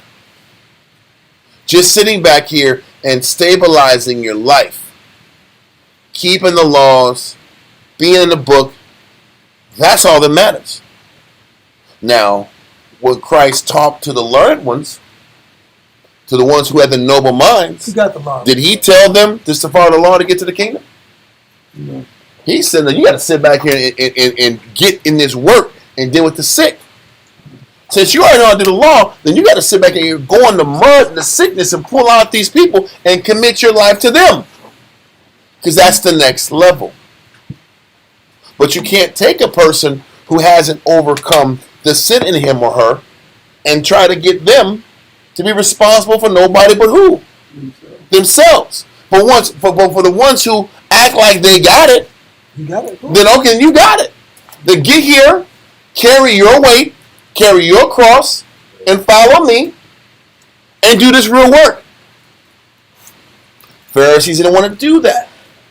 And that's why they don't make the kingdom. Because they don't have the capacity to push past themselves and serve even though they have the ability to. They force men into their belly.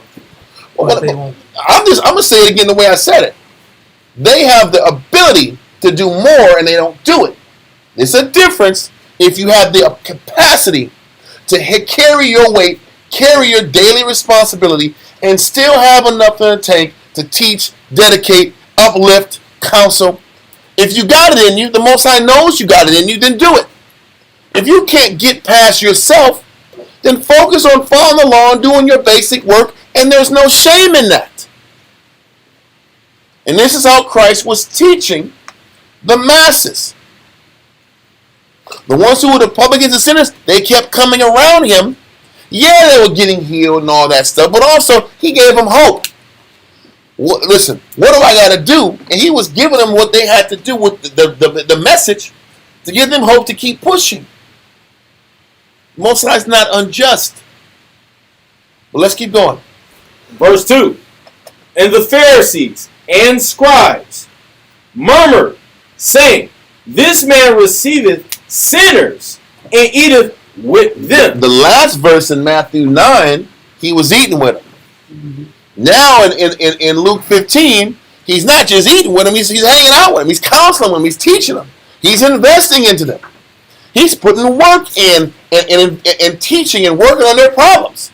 And they did it with a murmuring spirit. Like they were scoffing at it.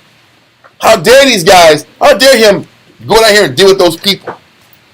Why am I wasting my time with these people? Dealing with these circular conversations. Dealing with people that they know they ain't going to change. Why is he wasting his time? Because this is that sickness that gets in us. That counseling the same thing over and over again is a waste of what? I'm losing. Now I'm losing. Because I got to keep dealing with these same issues day in after day. Now it's an inconvenience to me. This is where the Pharisees got. Because it's not like the Pharisees, when they came to the temple to give their offerings, it isn't like they didn't have access to the Pharisees at that time. Because don't forget, that's where everybody congregated on the Sabbath day. They would go to the temple, discuss the law, teach the Bible. Even the ones who had the turtle doves, if all they had was turtle doves, you sacrifice turtle dove. So the poor would go up there too. So the Pharisees was like, listen, man, they have access to us. If they want to come, they'll come to the temple. If they want to come, they'll come and call me. Why are you proactively going into their world? That's what they were disgusted at. Because we like to play priest. Call me on these times, man. Come to me on the Sabbath, I'll be here. But when it comes to the real sacrifice, the inconvenient time, no, that's my life. Because that's what the priests did. That's what the Pharisees did. On Sabbath, everybody came to them. But where they got exposed is they didn't go to where they hung out. They didn't spend time with them. They didn't inconvenience their life so that the sick could get the extra attention that they needed. Because if we're going to deal with the sick, that's the heart and root of dealing with the sick. You have to put that much more time and investment into the one that can't figure it out. Versus dealing with the one person that you tell him once, he gets it.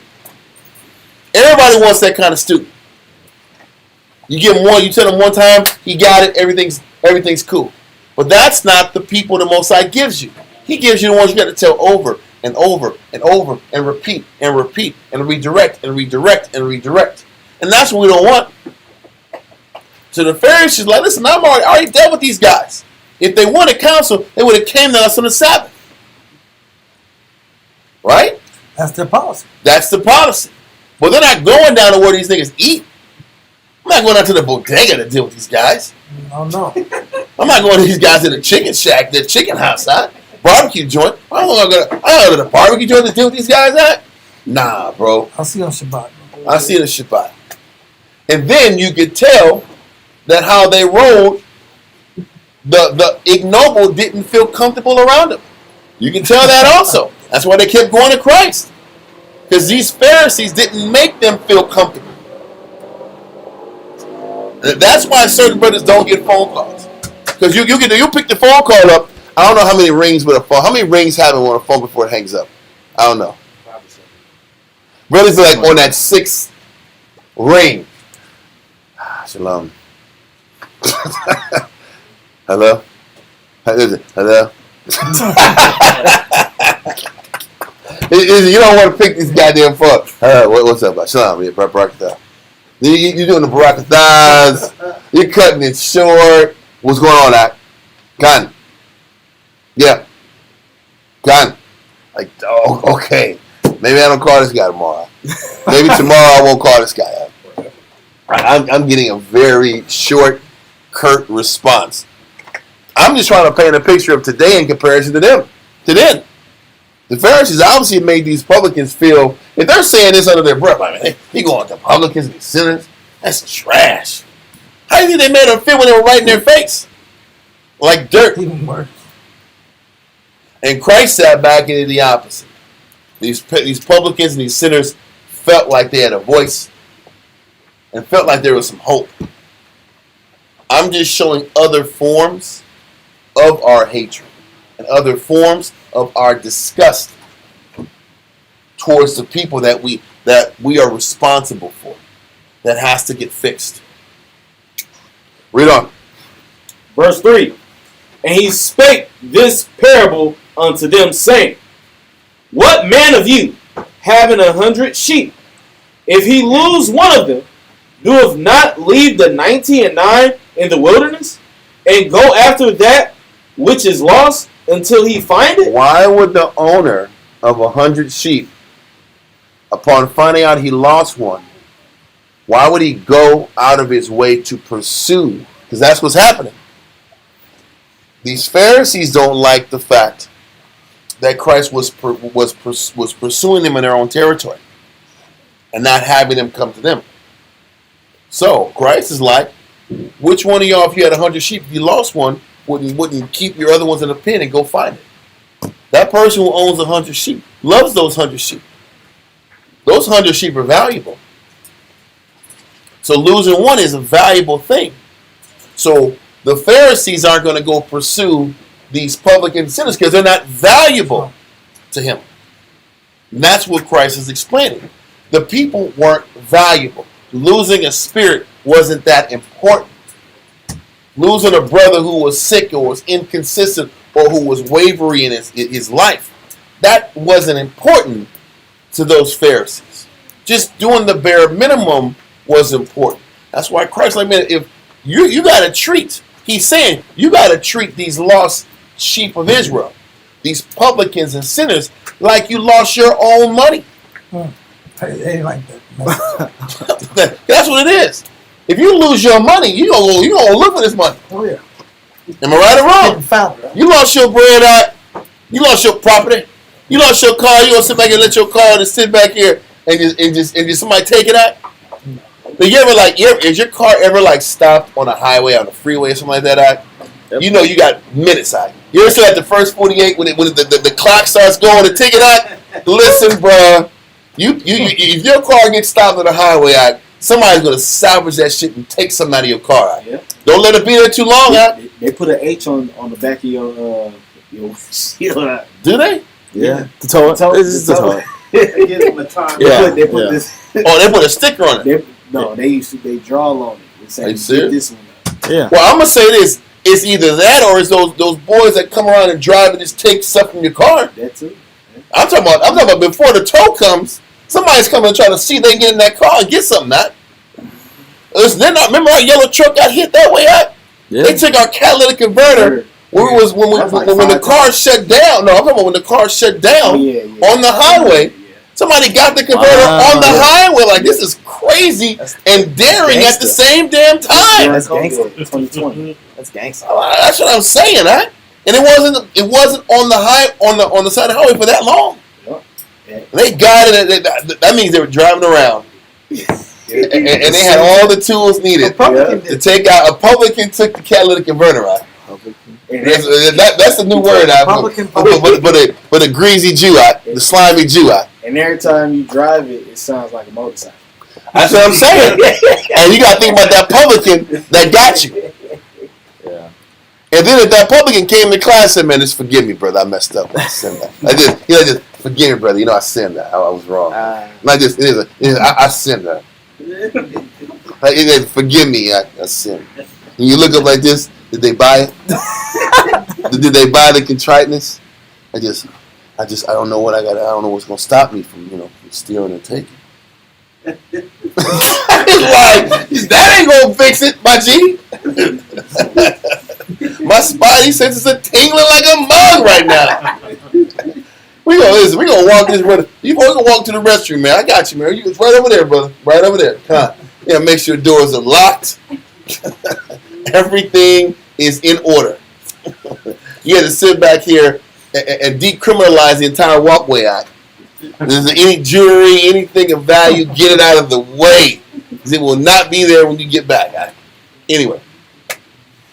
That used to be what family members was tripping. But where are we at? Verse 5. And when he had found it, he left it on his shoulders, rejoicing. He's rejoicing because that sheep actually is important. If it's not somebody you know, don't let him in. Okay. Okay, read verse 5 again. Come, verse 5 again. You staying? You going, man? What's up? I'm staying, my bad. I was trying to get a ride, but the car is full. Okay, cool. That's all good, man.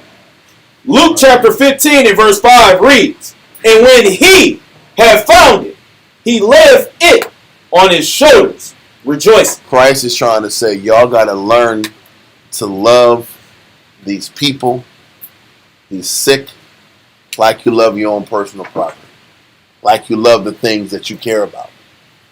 And if you can't learn to love your people, like you learn to love the things that mean that you cherish the most, then you're not really fulfilling his word. So what is he saying? We have to learn how to esteem others greater than yourself. You have to be able to see the good in the people that you work with and to see the value in the people that you work with if you want the Spirit of Christ to be with you. Let's continue. Verse 6. And when he cometh home, he calleth together his friends and neighbors, saying unto them, rejoice with me, for I have found my sheep which was lost. He keeps letting us know we don't rejoice in the work it takes to restore somebody, and we don't rejoice in getting new fruit, because in our mind, getting new fruit is more work, it's more stress, it's more of a headache, it's more of a problem than finding happiness and joy in the development of our people. Okay? The fingers are on line out. I think those hands are on line like this. But let's continue on. Verse 7. I say unto you that likewise joy shall be in heaven over one sinner that repenteth, more than over 99 just persons which need no repentance. So Christ is saying, listen, in heaven there's a rejoicing over heavily sick people that change. Why can't we learn to find the motivation to go in the belly of the beast and help our people out that are sick? Why don't we find joy in that versus finding joy in tearing somebody down? We find more joy in debating and attacking than finding joy in sitting back here and putting the work in developing somebody. Because people don't just sit back here. Sinners don't just go from wickedness to righteousness overnight. There has to be a pursuit and dedication necessary to help get people that want to do right. The thing is this. When you're dealing with a person who is quote unquote just, that means they're showing you that they have the motivation and the will to take these scriptures, apply them, and change their life. The sick and the publicans have shown in their life that what? They're not going to change unless there is a strong example there to help them change. That's the difference between a person who actually loves his people or just directs information and drops the information. If you love your people, you'll go and sit back here and do what it takes to physically be that example or ensample to help show them how to overcome what's inside of them. That's what it takes. And this is what Christ is saying. He's saying, listen, if we were really about growth, we'd find happiness in that pursuit. Just like the angels in heaven are happy when people like that change. Let that verse go. Let's go to Luke 18, verse 9 through 14. Luke chapter 18, verse 9. Mm-hmm. I'm ready. Luke chapter 18, verse 9. And he spake this parable unto certain which trusted in themselves that they were righteous and despised others. And this is that spirit of the Pharisees that trust that they're on such a level and they can sit back here and look on how flawed somebody else is, and it gives them that false sense of security that they're on point. Read on. Verse 10. 2 men went up into the temple to pray, the one a Pharisee and the other a publican. And that publican is that very despised, hateful individual that has done a lot of negative things to get on top. A lot of negative things to survive. Read on. The Pharisee stood and prayed thus with himself. The Most High, or Yahweh, I thank thee that I am not as other men are, extortioners, unjust, adulterers, or even as this publican. The funny thing is, we might not pray that, but we think that. We might not make a formal statement to the Lord this way, but we definitely think that. Man, I'm glad I ain't got that sucker's issue out. I'm glad I ain't messing like him. Yeah. I'm glad I ain't messing with like her. That thought pattern is sick. And that thought pattern is hateful. Read on. I fast twice in the week. I give tithes of all that I possess. And the publican, standing afar off, would not lift up so much as his eyes unto heaven. Because that publican knew all the dirt he did to survive. All the negative he did just to get by. And that eats at him and it kills at his conscience.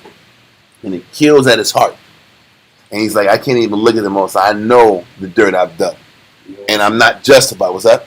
It's just, it's when you're thinking, the Most High doesn't want to see me right now. He doesn't want to hear me right now. I'm actually afraid to be here because he might actually smite me for coming in here. You know? Because you know you're getting the looks. The publicans are like, what is this guy doing? What are you doing in the flipping temple? What are you doing in here? You just sat back here and beat up this person. They're like the goons for the loan shark side. Yeah. That's really what it is, huh? They say, go, Tommy, go get him, Tommy. This is my kid. I said that was a horrible Italian voice, but you get the point. Yeah. The guy that didn't sit back here and he got this money and didn't pay it back. That's what the publican is. Like, he's gonna get the money back. Rough him up and get that. He's gonna rough him up. Take a finger or two or three. That takes get some fingers out and do you harm. I can break a kneecap. Send a message. And then come back. You better bring my money. And then the torture gets progressively worse. That's this guy, and that's why he has so much regret.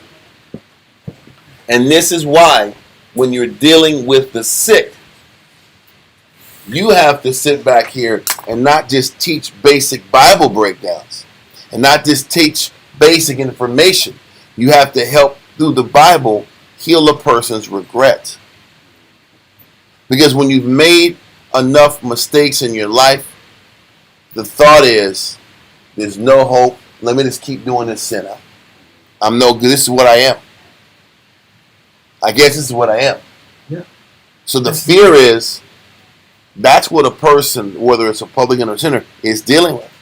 The challenge is this. We're dealing with the spirit of a sinner. I've sinned for so long. And it's so hard to make these corrections what it takes to actually change and get back on the right side, it's like going up Mount Everest. Am I even going to be able to get to that damn Mount Everest? Then you take 2 or 3 steps and your chest is on fire because it's hard as hell going up this damn Mount Everest. You're like, man, let me just go back down. It's easier to go down. I guess I'm not good enough to make it. Isn't that what you're battling on top of the commandments and the laws and the scriptures? Mm-hmm. It's the height of how much you have to change in such a short time. Is what overwhelms people and makes them say, you know what, maybe this isn't for me. Look at all I got to change in 3 years before the apocalypse comes. Yeah, man, this ain't gonna work. Then you start telling yourself, maybe I'm not part of the chosen. Maybe I'm not chosen to serve the Most High. Then you start saying, then you stop coming to class. Then you stop trying. Yeah. Then you do things to soothe the perceived reality that you're not good enough. Then you sin some more. And then you say, man, see, I told you I wasn't good enough. See, this is the proof. I keep messing up. I'm no good. I'm a piece of, it ain't hard to flip and tell. Then you start going on in this mindset. You go into this more self-destructive mode, and before you know it, you don't even come around the body. Yeah. But that spirit has to be counteracted with the people that are supposed to be of noble mind. But the Pharisees emanated with that. They emanated with, you're beneath me. You'll never get to my level. You'll never get to where we're at. And when that's emanated, it makes a person who has self-doubts and fears even feel worse. So this is what Christ is trying to get us to see. And he's showing us these Pharisees are constantly looking down on the publicans, and the publicans know they're messed up. They know they're messed up. The question is, do I have what it takes in the tank to reform all this shit in me? And if I do try to change all this crap with me, is the Most High going to forgive me for all the crap that I've done leading me up to this?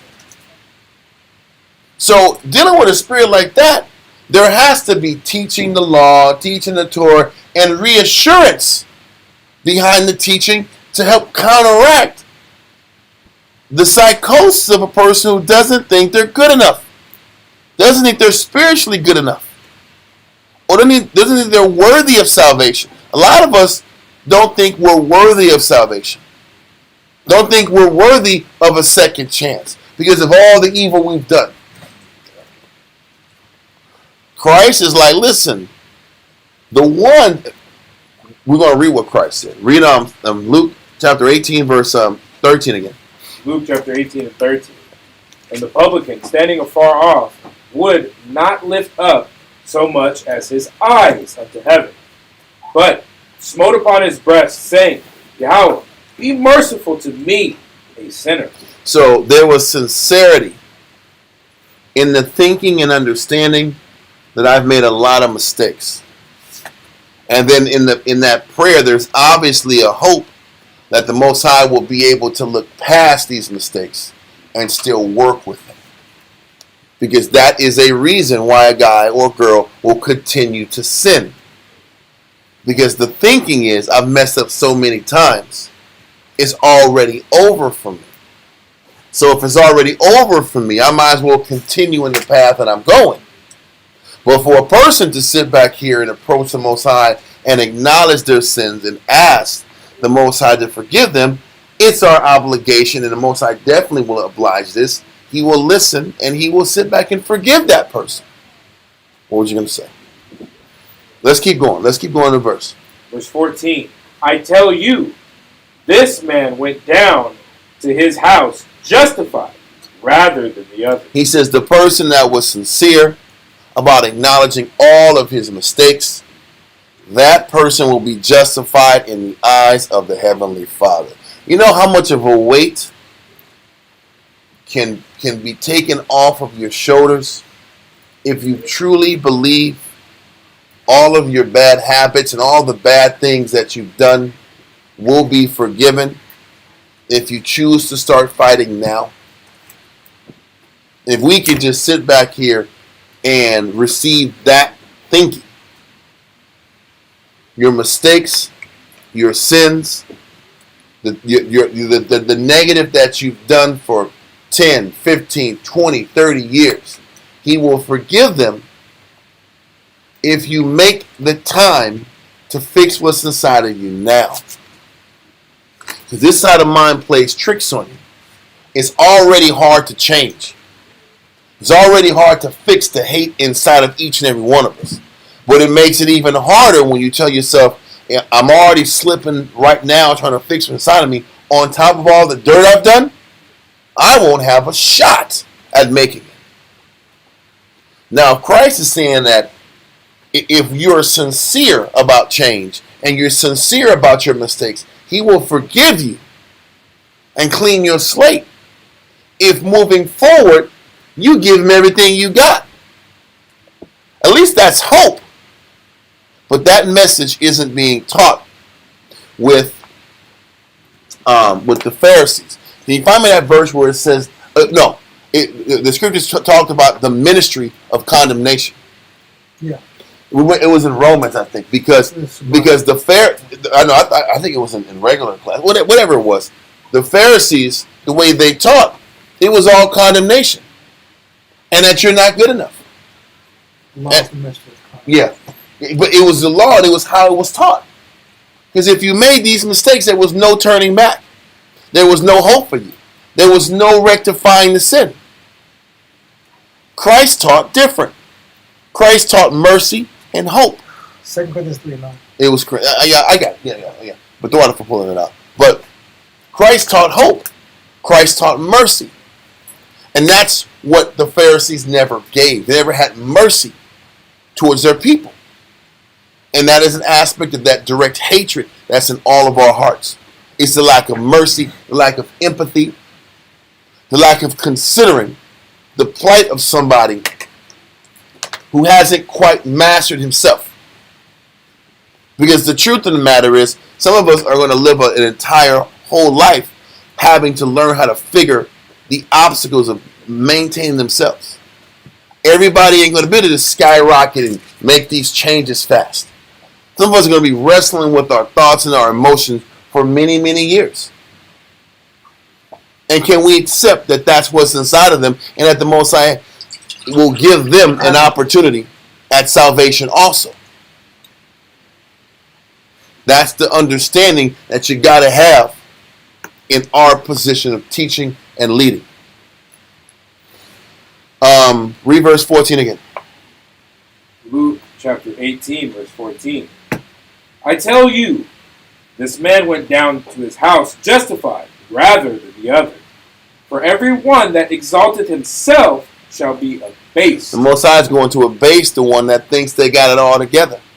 Because the funny thing is, just when you think you got it all together, the Most High reminds you don't got nothing. You don't got this figured out. Because when you got it all figured out, you don't know nothing if you can't teach it. What good is everything you say you know if you can't teach it and inspire people to do it? Then you're just a guy, you're a nobody who knows information. And that's the truth. And then you might be able to teach one or two different type of people. How many different type of people can you teach and inspire? Most High keeps humbling you this entire process to show you you're not as important as you think you are. And you can give more. And those are all healthy ways the Most High pegs us down to get the most out of us. Did you finish verse 14? Read on. And he that humbleth himself shall be exalted. And if you're humble, the Most High will exalt you or give you an opportunity to be exalted. If you're humble and you're ready to learn and you're ready to change, the Most High will forgive your sins and give you a chance to start clean so you can work on what's inside of you, knowing that every mistake isn't going to be another reason why he doesn't love you. Because that's how we condemn ourselves. Let that go and go to Job chapter 36 and 5. Job 36 and 5.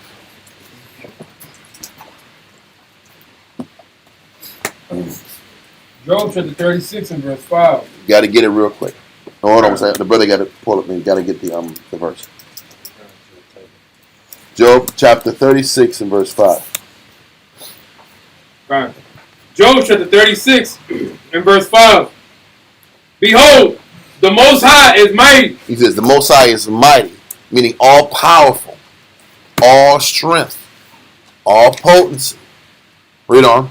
And despiseth not any. So why can't we be the same way he is? He's all powerful, the creator of all things, and doesn't despise anything or anyone. The Most High is not wired to see the worst in us. The Most High is wired to see the best in us. He says the Most High doesn't operate looking at us, hyper-focusing on how bad we are, or the flaws in us, or micro processing how messed up we are. Yeah. He says the Most High doesn't do that to anybody. That gives you insight on the Father. That means he loves you. That doesn't mean he acquits the sin. That doesn't mean he lets you do what the hell you want to do, because there is accountability for your action. But he's not walking around here despising you like we do to our wives, like we do to brothers, like wives do to their husbands. That's what we do. We see the worst in one another, but the Lord, the one who created us, doesn't do that.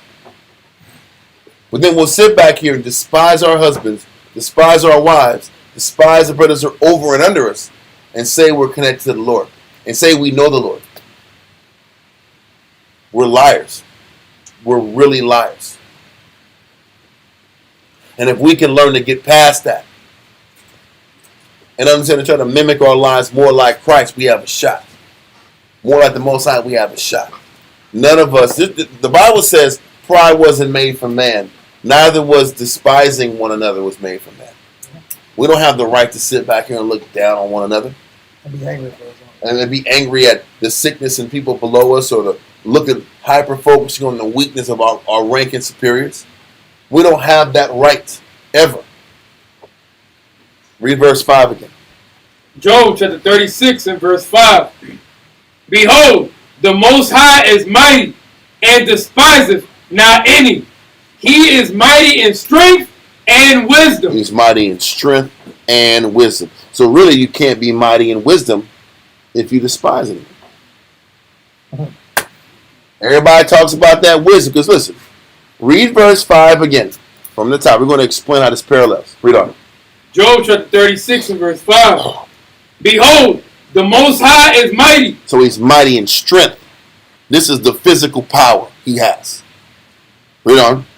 And despiseth not any. And he has a pure outlook without despising one another. He has that capacity also. Read on. He is mighty in strength and wisdom. He's mighty in strength, which he already expressed in the beginning of verse 5, but he's also mighty in wisdom. So we've shown you that the fact that he doesn't despise anybody lets you know how he's mighty in wisdom. You can't act like you have wisdom or proclaim you have wisdom if you're walking around here angry and despising people. The scripture says, let not the sun go down upon their wrath. So we can't walk around with this hatred, with this malignant root, and act like we got wisdom. This is why wisdom Solomon 1 said the spirit of wisdom will flee deceit. And it says if you have maliciousness, wisdom is going to leave. Because the spirit of wisdom doesn't despise anybody. Israel walks around here for years talking about the wisdom, while simultaneously hating. Which means they never had wisdom. You can't operate in the spirit of wisdom if you have hatred, if you're despising one another, if you have a disdain for the people above or below you, then you don't have wisdom. And if you don't have wisdom, the Most High ain't with you. Which is why we're teaching the class about this malignant root for the third damn time. I think like fifth time. Because if we don't drive this point, we'll walk around here and lose another decade thinking we're in the spirit. And we're wasting our time because all our works are going to go for nothing if we don't understand what this is supposed to be about. What good is serving the Most High, working with the Brotherhood, and you hate every minute of it? And you hate every minute of it. You're working with the Brotherhood every day and you hate it. You can't stand the people you work with. Do you think the Most High honors that if you're working with the body and you can't stand the people you work with? You think the Spirit's with you? If that's in your heart, that can't be right. That can't be Christ. And we're proving it. Okay, let's go to Psalms 22.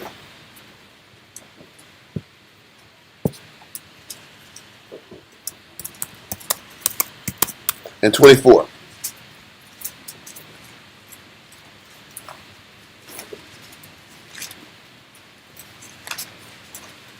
Psalms 22 and 24. For he hath not despised nor abhorred the affliction of the afflicted. Now he's explaining in more detail how you're supposed to look at the sick below or above you. For he hath not despised nor hated the affliction of the afflicted. What does that mean? Because the affliction of the afflicted is why people are the way they are. Aren't we as people, based upon our environment, the lives we live, the trauma we experienced, the pain we suffered, the ups and downs we experience in our life, does not that all those experiences define who you are as a man or a woman? The scripture says the Most High does not despise nor abhor the affliction of the afflicted. Because the affliction, all the affliction that each and every one of us went through defines who we are and resonates in how we treat other people. So when we sit back here and despise brothers for how they roll, we really are despising the affliction of the afflicted. And if we can look at it that way, we can have more empathy towards our people who are chaotic because they're sick. The affliction of the afflicted created the what? The sickness. Is what I'm saying making sense? He says the Most High does not despise the affliction of, he says, read verse 24 again. Psalms 22 and 24. For he hath not despised nor abhorred the affliction of the afflicted. He says the Most High didn't hate or abhor the affliction of the afflicted. Because the affliction of the afflicted is why they act, why we act how we act. Why we're hateful, neglectful, selfish, narrow-minded, proud. We sit back here and we have all these walls that we put up. We talk sideways. We're not clear with our intention. All that comes from our trauma and the things we went through in this world. Does it make it right? No. Sin is sin. But we don't have the right to despise the affliction of the afflicted. Like, I can't hate their condition. I can't hate their sin. I can't hate their sin that's predicated off the affliction that they went through. I can't hate what this person is, this person's flaw, because I haven't taken the time to understand what made them that way. There was trauma that made a person that way. I hate this person's outcome, but I never took the time to put myself in their shoes and find out how they got to that position. I hate the outcome, and by me hating the outcome or the person, I am hating what they went through that made them that way.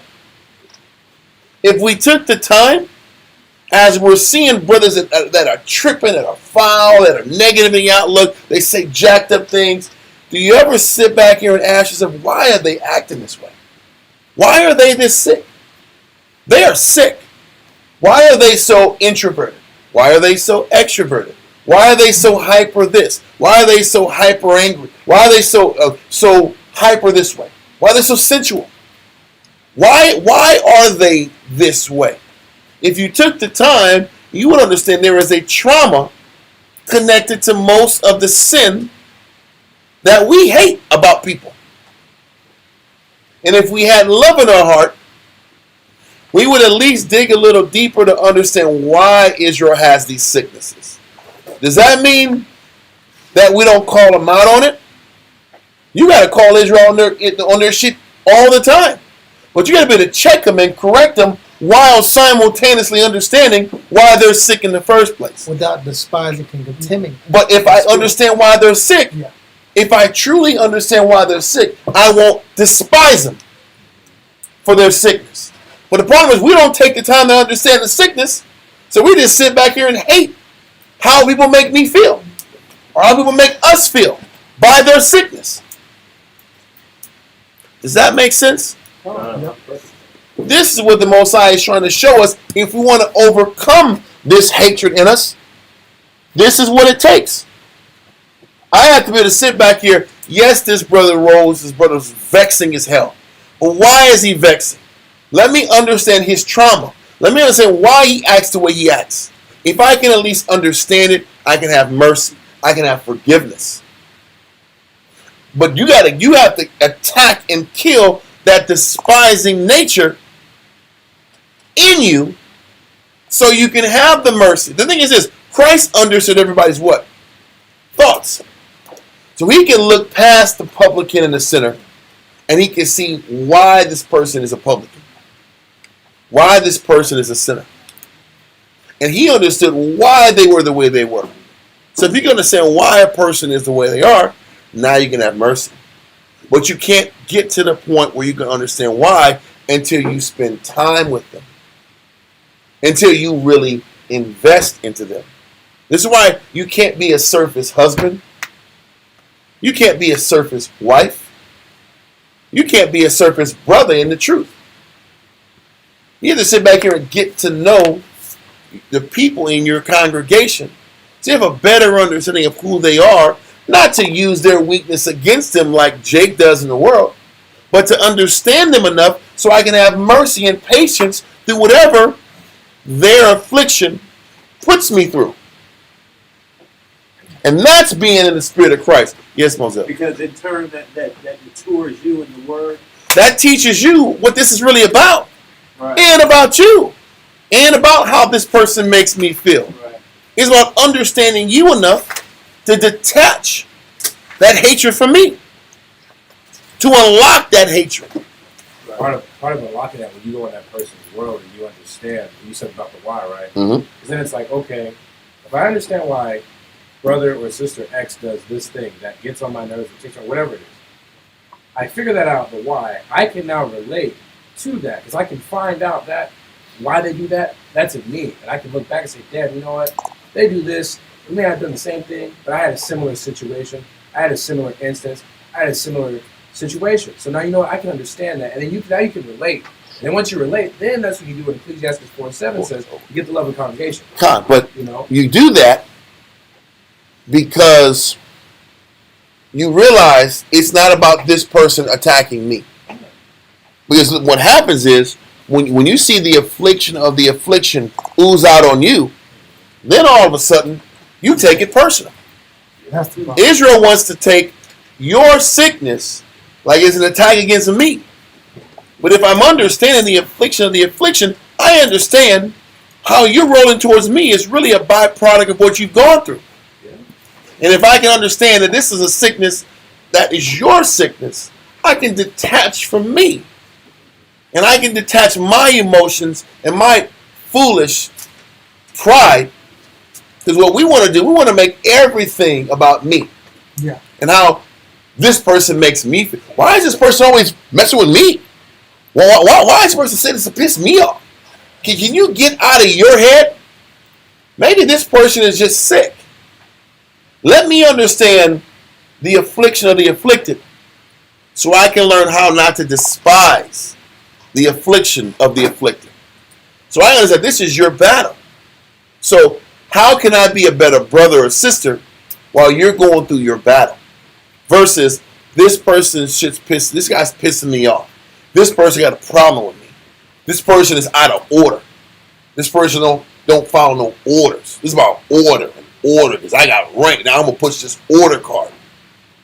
Versus understanding sickness and detaching you out the equation so you can understand and learn how not to despise. You'll learn how not to despise when you sit back and learn how to despise the affliction of the afflicted. There is byproduct of people who are afflicted and traumatized. We just like to pick and choose which trauma we're okay with and which trauma we don't tolerate, but still call ourselves Bible teachers at the same time. Which is partiality. And then that's where the verse comes in 1 Timothy 5:21 real quick. Don't get rid of the Psalms yet. 1 Timothy 5:21. Come. 1 Timothy chapter 5 and verse 21. 21. 21. 5 and 21. 1 Timothy chapter 5 and verse 21 reads, I charge thee before the Most High, and the Lord Yahushua, and the elect angels, that thou observe these things without preferring one before another, doing nothing by partiality. Do nothing by partiality. The reason people do things based on partiality is because we're carnal. We're low-level thinkers. Even the ones who act like they got rank or who have rank, we're low-level thinkers, and we want to just keep people that are like-minded to our lust close to us and detest people that have different lusts and sicknesses than us. We do that because we don't take the time to learn not to despise all sickness. We have to learn how not to despise the affliction of any of the afflicted. That's how you can be of greater service to your nation. Take the time to remove yourself from the equation and understand why Israel is sick. Understand why your wife is sick. Understand what your husband's going through. Understand him versus making everything about how you feel that day. Then maybe your relationship can sustain itself. Maybe brotherhood can actually grow. Maybe the brotherhood can actually mean something. Let's go back to Psalms 22 and 24. Psalms 22 and 24. For he hath not despised nor abhorred the affliction of the afflicted. The Most High did not despise nor abhor the affliction of the afflicted. Read on. Neither hath he hid his face from him. Neither did he hide his face from him like the Pharisees did when they saw the sickness of our people. The Pharisees just sat back and turned their head when they saw the publicans and sinners' sicknesses. And it had nothing to do with restoring them and the work it was going to take to restore them and the love it was going to take to sit back and learn how not to despise all the different factors that they went through that made them operate on a base level. Even dealing with sitting back here, brothers who don't study. Why doesn't the brother study? Why doesn't the brother learn to love to read? What are the mental hiccups that keep a person from wanting to study? Keep a person from the mechanics of studying and the value of studying. Do we put the time in to figure out what it takes to inspire a person to study? Or we just sit back here and say, oh, he don't want to study, I'm moving on. All we're explaining is what it takes to help get the most out of our people while simultaneously breaking that hatred out of us. Read on. Neither had he hid his face from him, but when he cried unto him, he heard. It's also letting you know when you learn not to despise the sickness of your brother or your sister, then you'll be ready to receive them when they cry to you. You know how many times I've dealt with people, and the majority of why the marriages stall out, the brotherhood stalls out, one person is guilty of a bunch of mistakes. When that person decides to change their ways, the other person is bitter over the effect of this person and they're negative. Then what they end up doing, they're not ready to receive this person back at a proper time. And then what ends up happening is this person gets cold and hateful, doesn't receive the gesture of goodwill, then this person cuts off. And then when this person emotionally feels like trying again and reaches back to this person is shut off. Because the other one, because they were blown off the last time. And you look up and you're wasting years. Whether it's brotherhood, whether it's marriages, whether it's any type of union. But the way to break that is the mature one has to learn not to despise nor abhor, meaning hate, the affliction of the afflicted. Why is this person doing what they're doing? And I have to learn why they do it so I can detach myself from feeling like they have a problem with me. If I can do that, I will be ready to not take them personal.